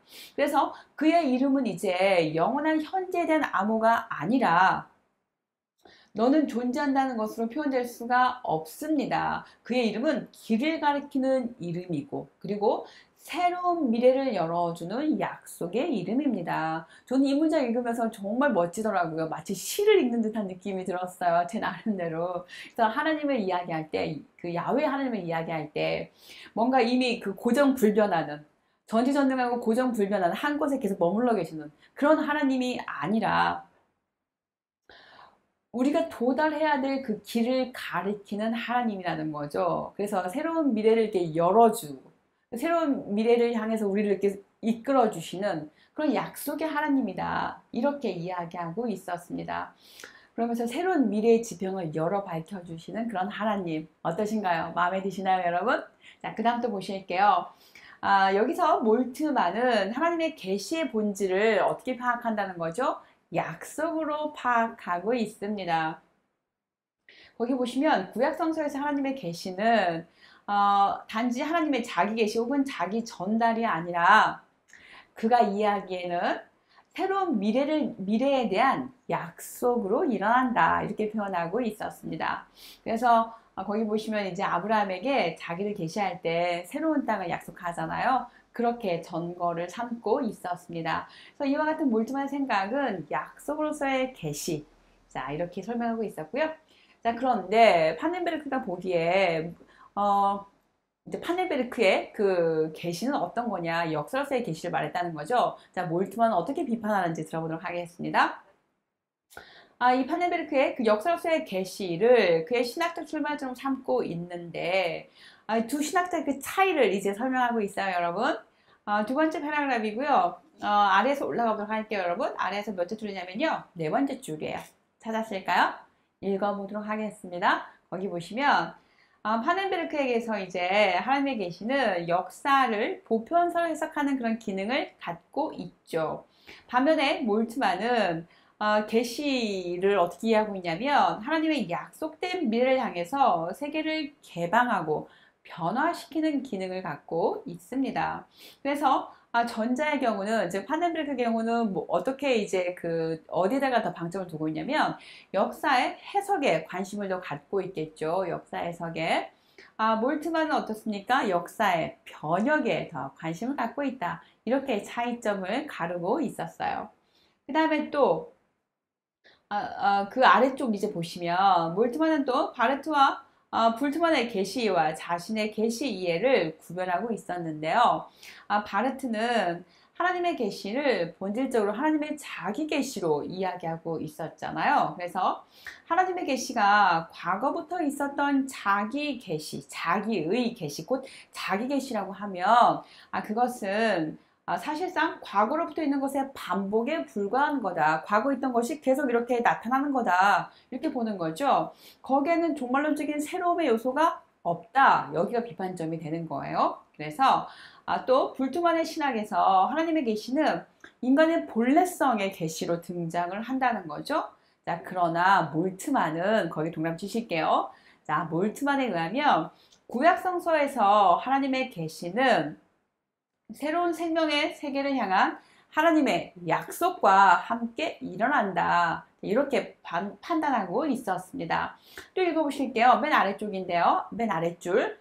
하나님의 정의와 자비가 모든 것을 결정하는 새로운 생명의 세계에 대한 약속을 그 내용으로 다 채우고 있었다. 그래서 약속으로서의 계시로 인해서 인간은 이제 주어진 세계와는 다른 그러한 새로운 미래를 보게 되고 그 미래를 향해서 하나님으로부터 파송을 받는다. 이렇게 설명하고 있었습니다. 그 차이가 확실하게 그어지시죠, 여러분? 자, 그 다음에 괄호 2번입니다. 여기서부터는 이제 그 헬레니즘적인 신권에 대한 이해를 설명하고 있어요. 이 고대 그리스 문화권에서 약속하는 신 개념은 굉장히 낯선 거다. 이렇게 말하고 있었죠. 그 다음에 또 읽어보실게요. 세 번째 줄인데요. 그리스 문화권의 그 신은 이 파르메니데스의 신, 예컨대 영혼이 임재하는 신. 우리가 그 그리스 철학을 공부하다 보면 어떻습니까? 항존성에 대한 이야기로 출발하잖아요. 그러니까 항존성. 신이 항상 먼저 존재한다라고 뭔가 이렇게 전제를 딱 하고 시작을 하거든요. 신은 항상 있어. 그런데 그 신은 어떤 신이야? 유일자야. 고정불변의 신이야. 변하지 않아. 완전해. 완전 무결한 존재야. 이렇게 이야기한단 말이죠. 그러한 신은 몰트만이 보기에 마치 철학자들의 신 같은 그렇다는 거죠. 자, 계속 읽어보도록 할게요, 여러분.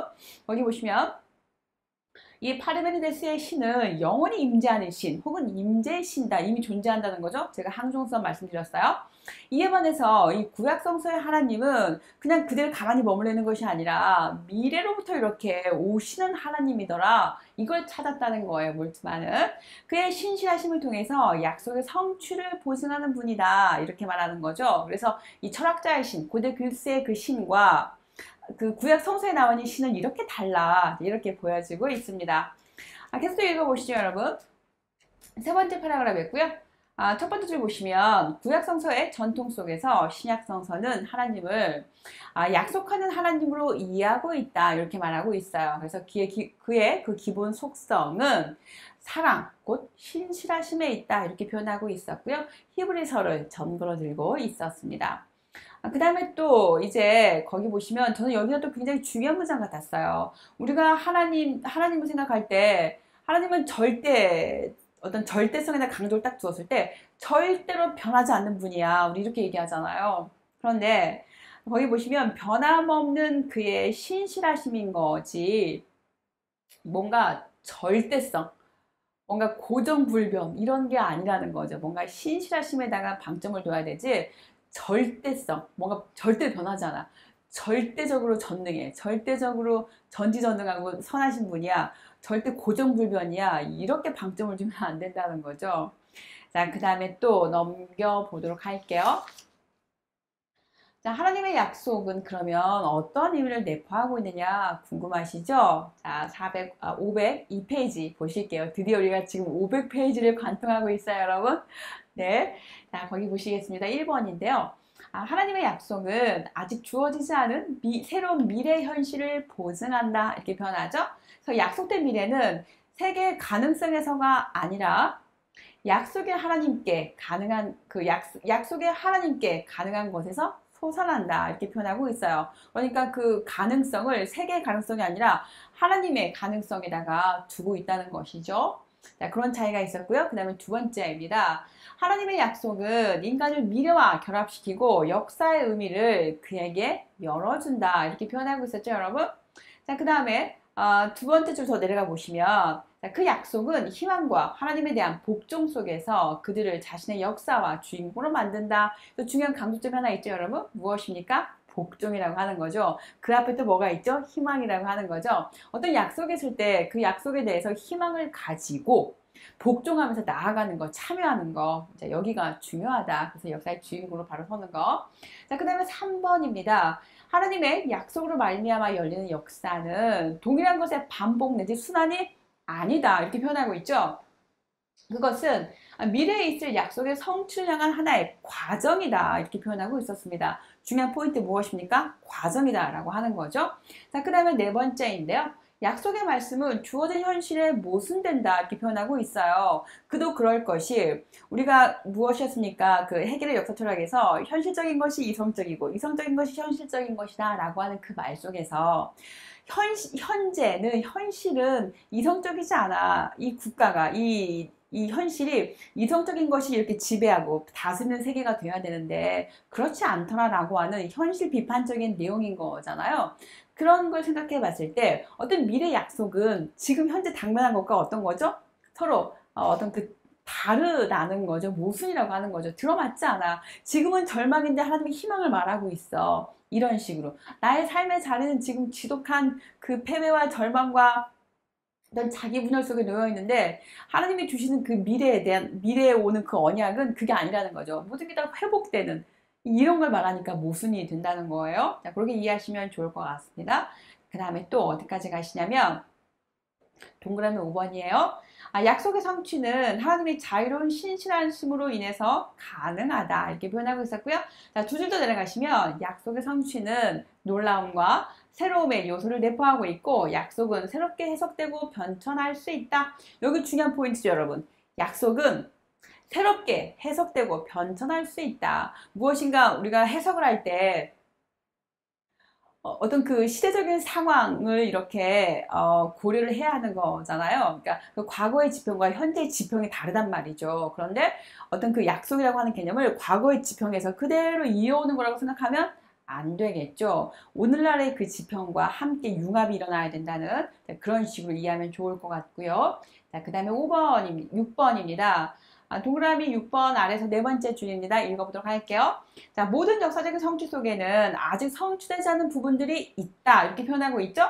그래서 하나님의 약속이 현실하고는 아직 일치되지 않습니다. 즉, 해결식으로 말하면 어떤 거죠? 어떤 부정성이 놓여 있다는 거죠. 이건 어떻게 합니까? 극복해야 되는 거죠. 그래서 부정을 통해서 그곳에 도달하기 위해서 나아감, 넘어감, 고향 이런 식의 표현을 들 수가 있겠습니다. 자, 넘어가시죠. 503페이지입니다. 거기 두 번째 패러그래프 보시면 하나님의 약속이 가진 주어진 현실에 대한 모순의 성격은 오히려 이것이 어떻다는 거죠? 현실을 변형시키는 힘이 되더라. 이렇게 표현할 수가 있겠습니다. 자, 이런 내용 우리 많이 접해봤죠. 자, 그 다음에 또 마저 읽어보도록 할게요. 약속의 하나님은 죄와 불의로 가득한 지금의 세계 현실에 모순되는 새로운 삶의 그 세계를 가리키고 있기 때문에 우리는 이제 어떻습니까? 지금 이 상황을 얼마든지 너끈히 극복할 수 있는 그런 그 추동력을 얻게 되는 거잖아요. 자, 그렇게 이해하시면 좋겠고요. 자, 그 다음에 중요한 포인트 하나만 짚고 넘어가도록 하겠습니다, 여러분. 세 번째 패러그래프에서요. 몇 째 줄 내려오시냐면 대략 5번째 줄이에요. 거기 보시면 하나님의 말씀이 있어요. 하나님의 말씀에 동그라미 치시면 두 번째 줄도 내려가셔서 행동의 말씀 동그라미 딱 치실게요.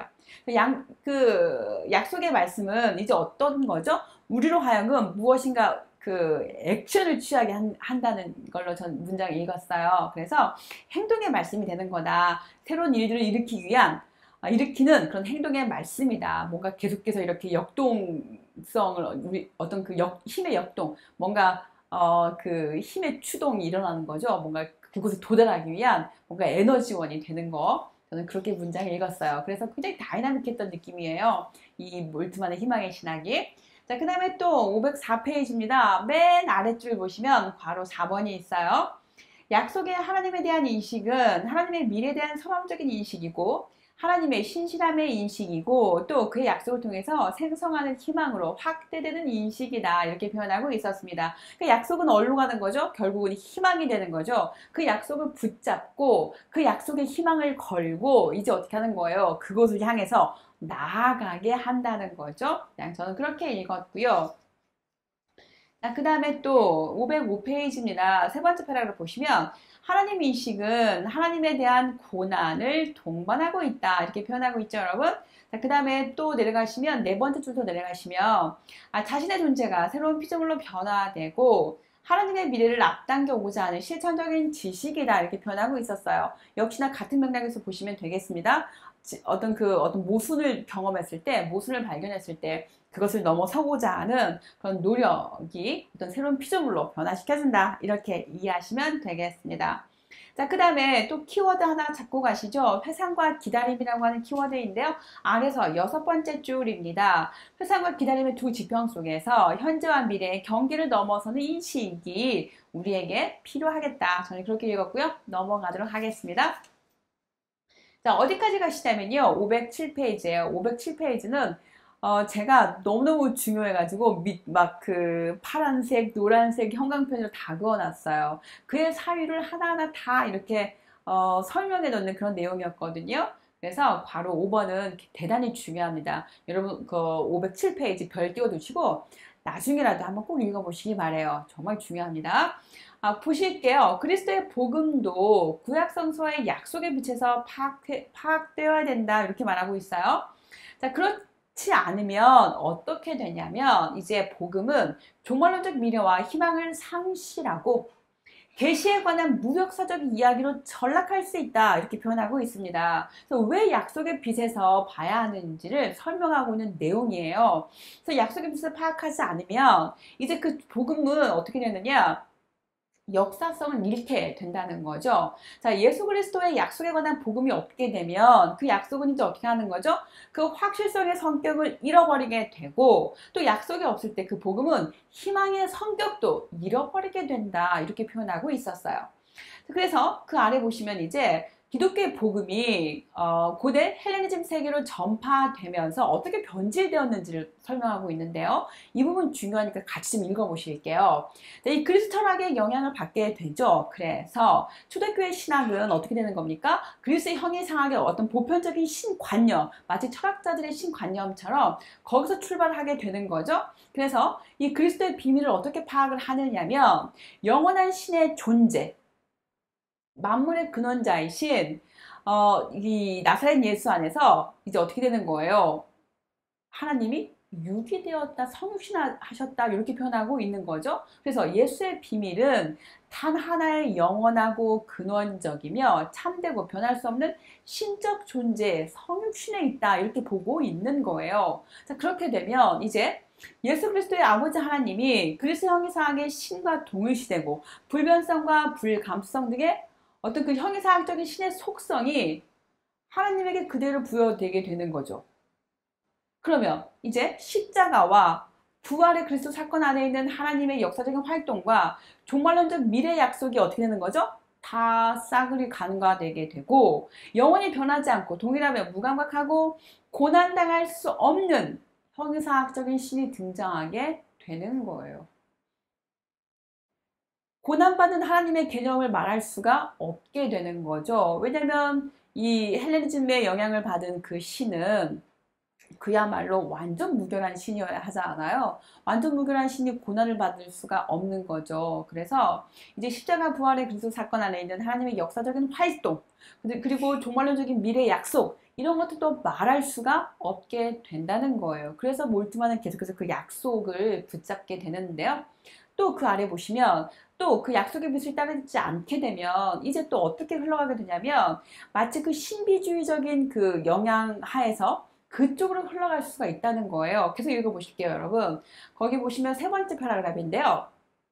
기독교 종교는 고대 그리스 신비 종교의 영향 속에서 또 신비 종교의 형태로 발전을 합니다. 몇 줄 내려가시냐면요. 세 번째 줄 내려가 보시면 이 신비 종교의 영향으로 인해서 그리스도의 사건은 그의 죽음과 부활이 재현되는 교회의 어떤 제의 속에서 완전히 피종말론적으로 영원한 현재 현원으로 되어버린다 이렇게 표현하고 있어요.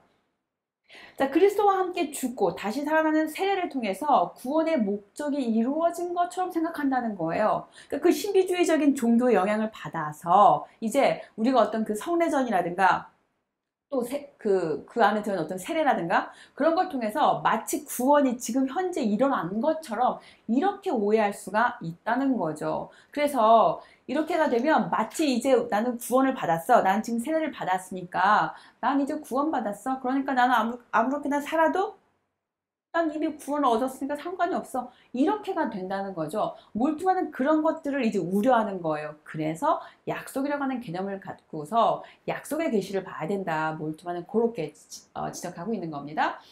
그런 내용이 이제 508페이지 네 번째 줄에서 펼쳐지고 있는데요. 자, 현대적인 체험 속에서 그리스도인들의 몸과 세계의 상황들은 중요하지 않은 것처럼 간과되어 버리는 거죠.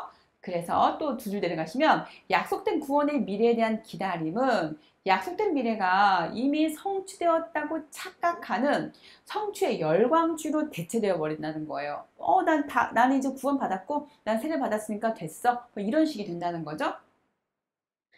그 다음에 또 그 아래 그 옆에 보시면 이제 장차 올 것으로 기대되었던 종말은 이제 영원한 현재가 되면서 최초의 기독교 공동체가 가지고 있었던 미래 종말론은 이제 어떻게 하는 거예요? 영원한 현재의 종말론으로 또 십자가의 종말론은 영광의 종말론으로 이렇게 다 변질되어 버렸다 이렇게 표현하고 있었습니다. 그래서 이제 심각한 문제가 대두가 되었다 이렇게 지적을 하고 있었어요. 그 부분은 여러분 읽어보시면 좋을 것 같고요.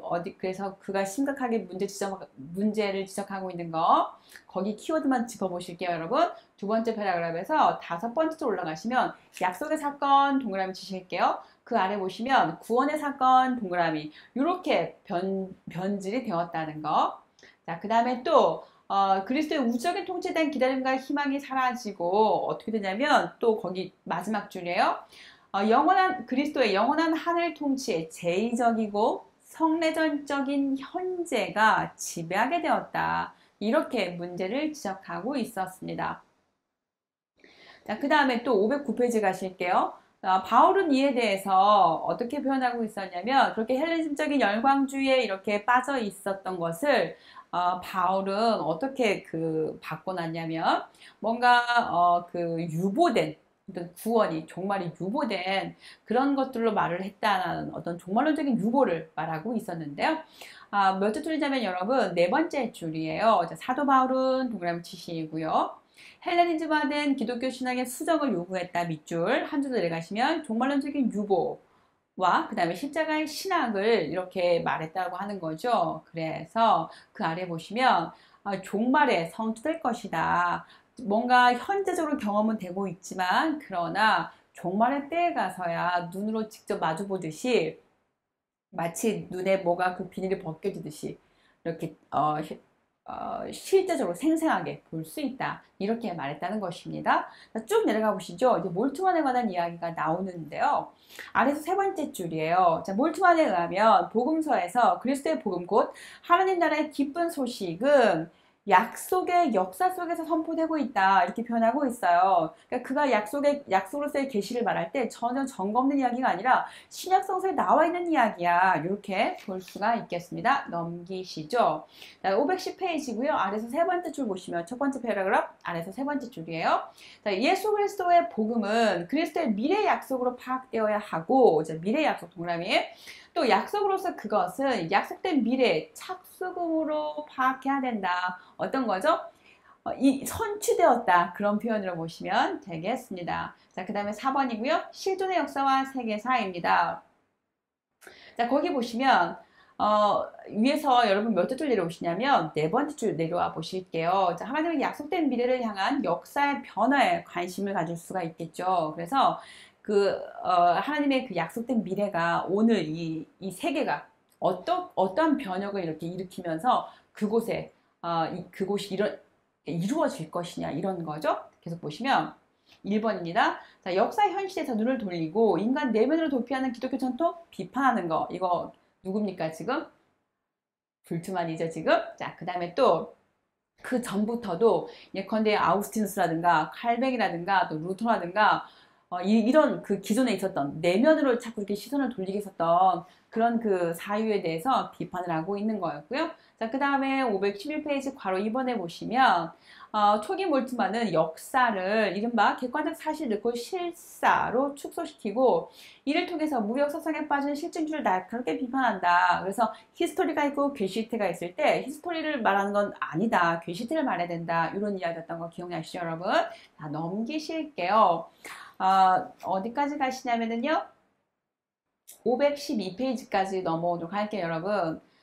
여기서 보시면 왜 그 히스토리를 이렇게 비판하고 있었느냐에 대한 이야기가 언급되고 있는데 그것은 뭔가 그 추상성을 갖고 있는 무역사성을 낳게 되는 것이고 그리고 어떤 그 역사를 대상화시킨다라고 하는 거 그런 맥락들이 쭉 이렇게 언급되고 있어요, 여러분. 거기 읽어보시면 좋을 것 같고요. 그 다음에 513페이지 오시게 되면 그 어떤 객관적인 의미의 역사, 즉 히스토리를 말하게 되면 마치 인과율을 따지게 되는 자연과학적인 방법론에 입각한 하나의 어떤 인과율에 맞추어서 그것을 보려고 하는, 역사를 보려고 하는 그런 태도들, 이것 또한 비판하고 있었어요. 그런 이야기가 쭉 펼쳐지고 있습니다. 넘겨보실게요.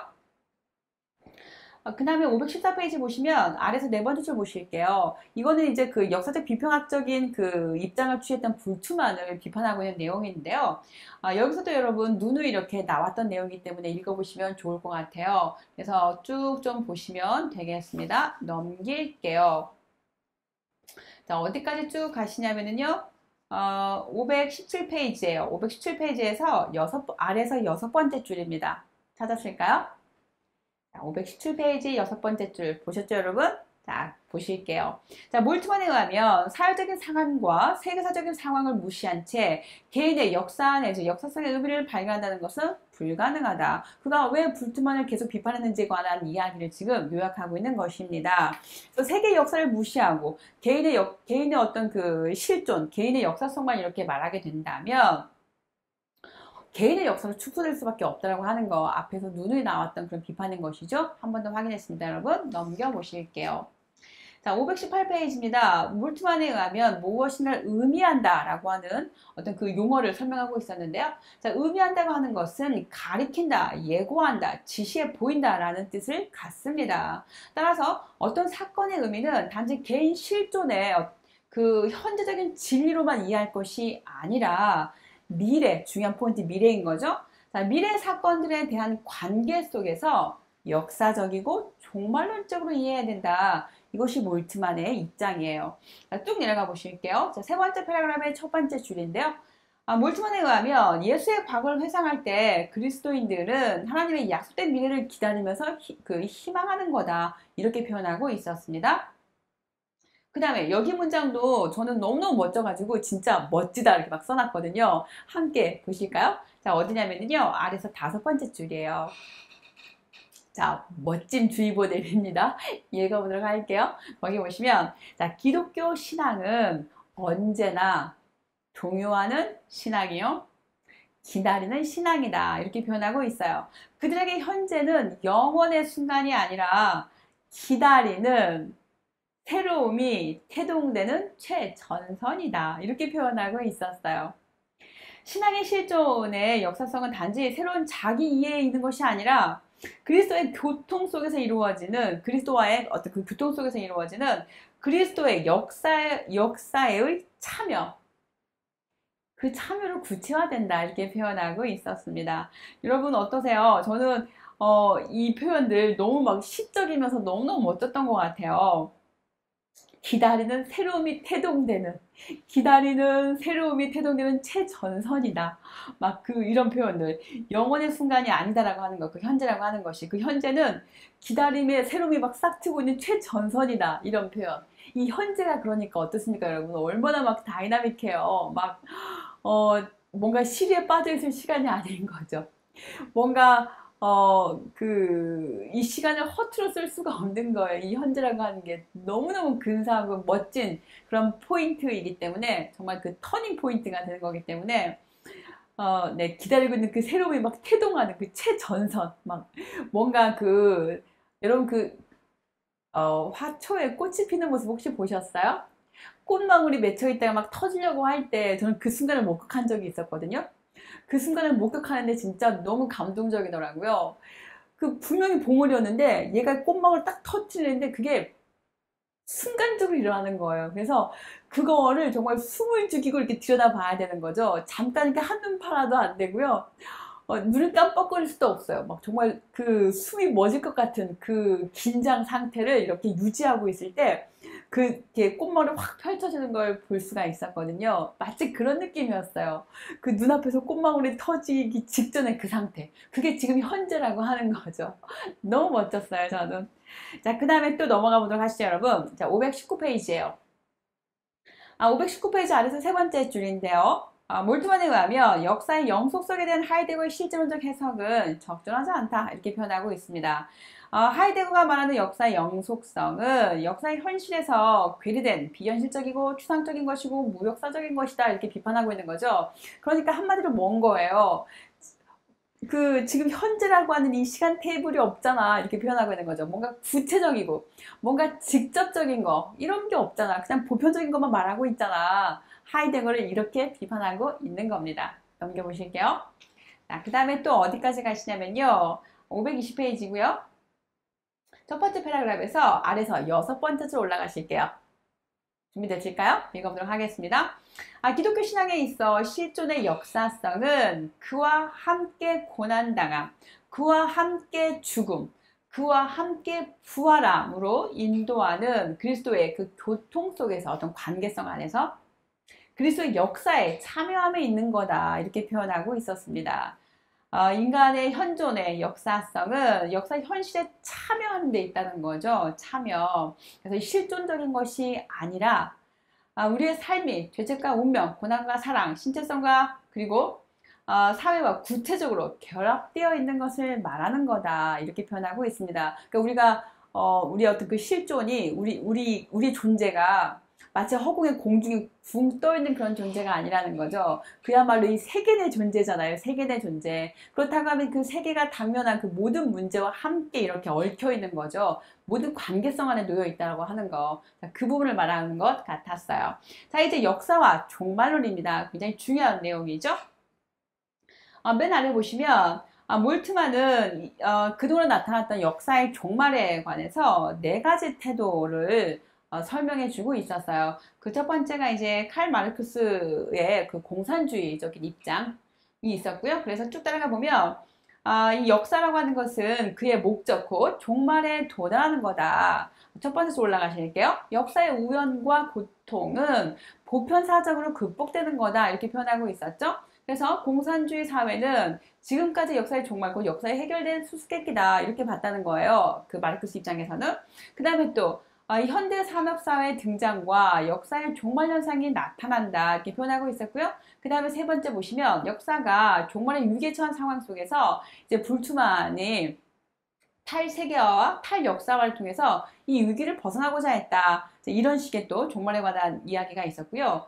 그 다음 또 네 번째 보시면 역사의 종말에 관한 이야기에서 이것을 극복하기 위한 수단으로서 과학적인 실증주의가 등장도 했었다. 이렇게 표현하죠. 자, 그러나 몰트만에 의하면 아래 세 번째 패러그래프였고요. 첫 번째 줄 보실게요.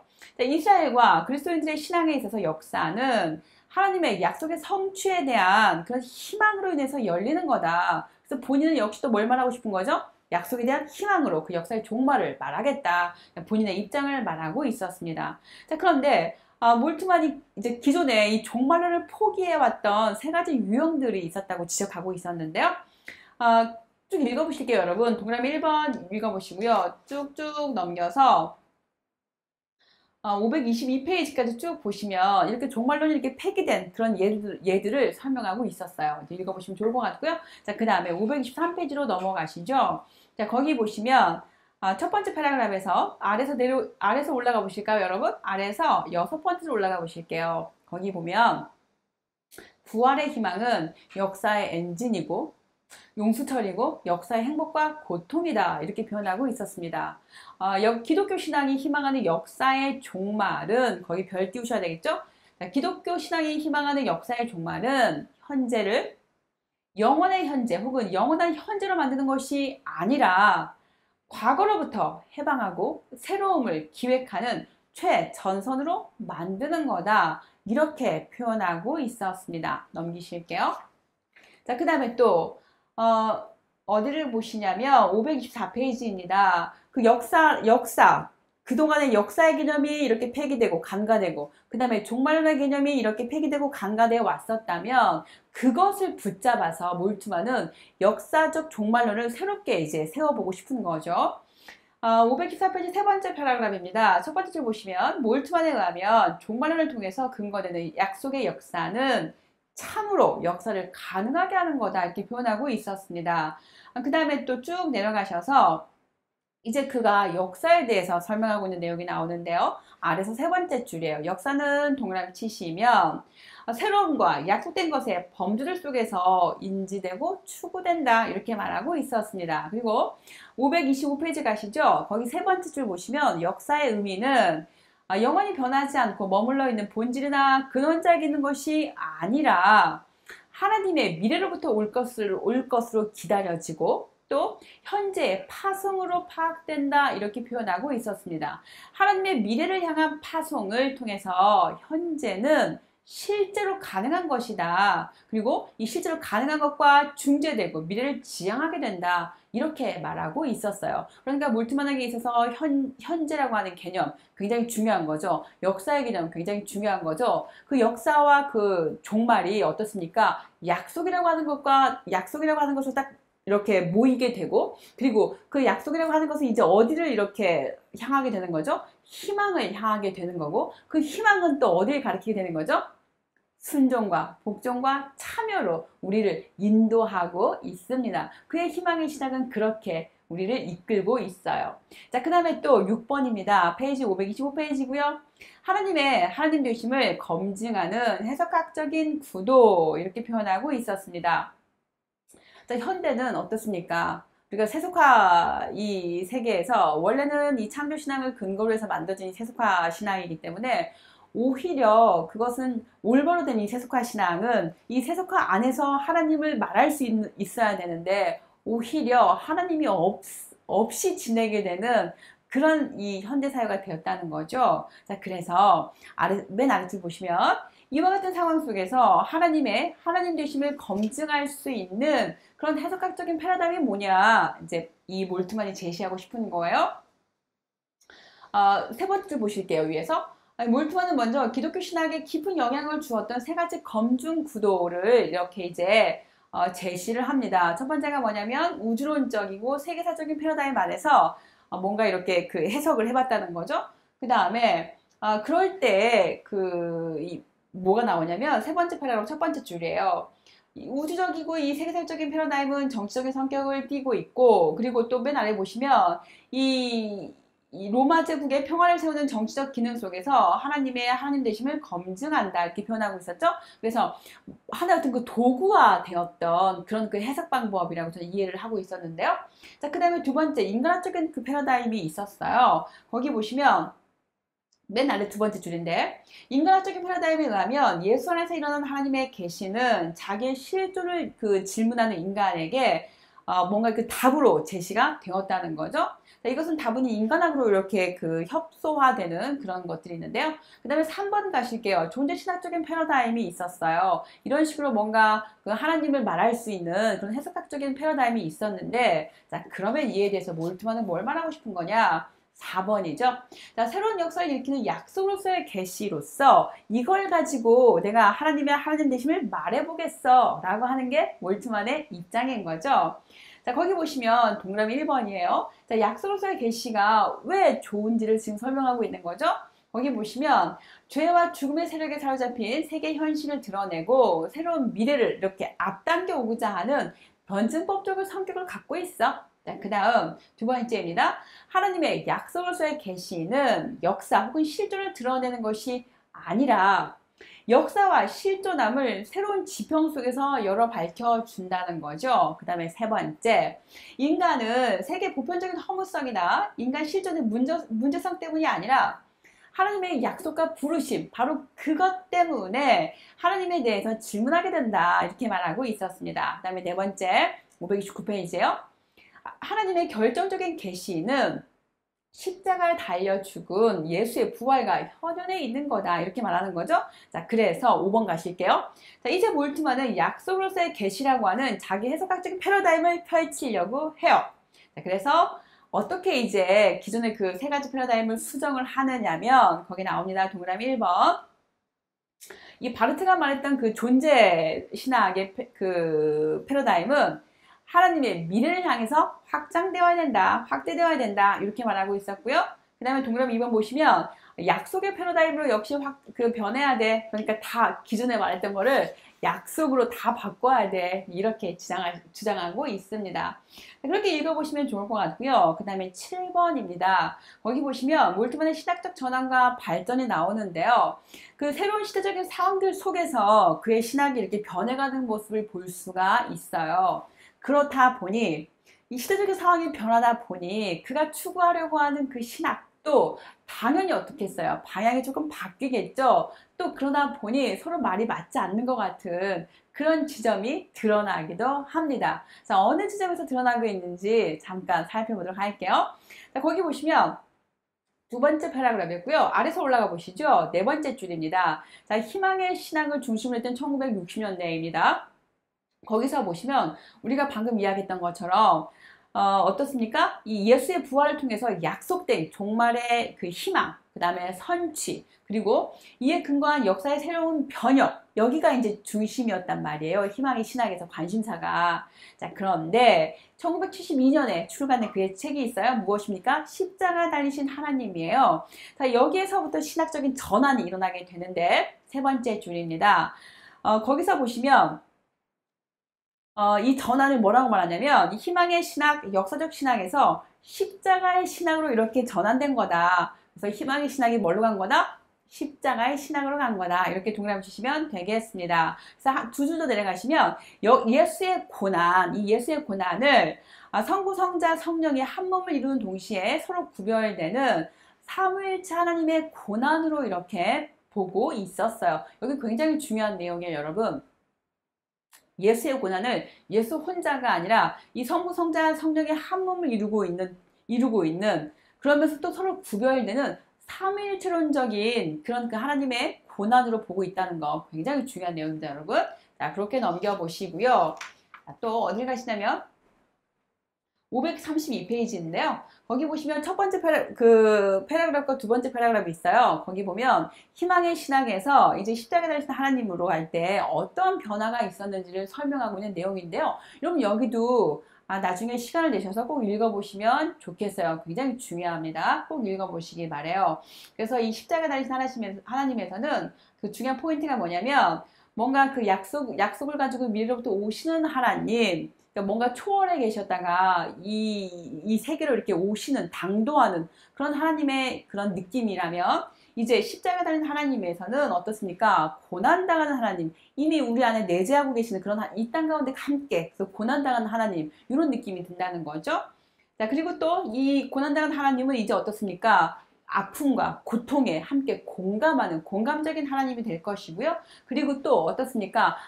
그 자기 비움, 찜찜이라고 하는 자기 비움, 자기 제한을 통해서 그 타자들을 살게 하는, 타자들에게 어떤 공간을 내어주고 그 삶의 자리를 만들어주는 그런 하나님으로 이야기하고 있었어요.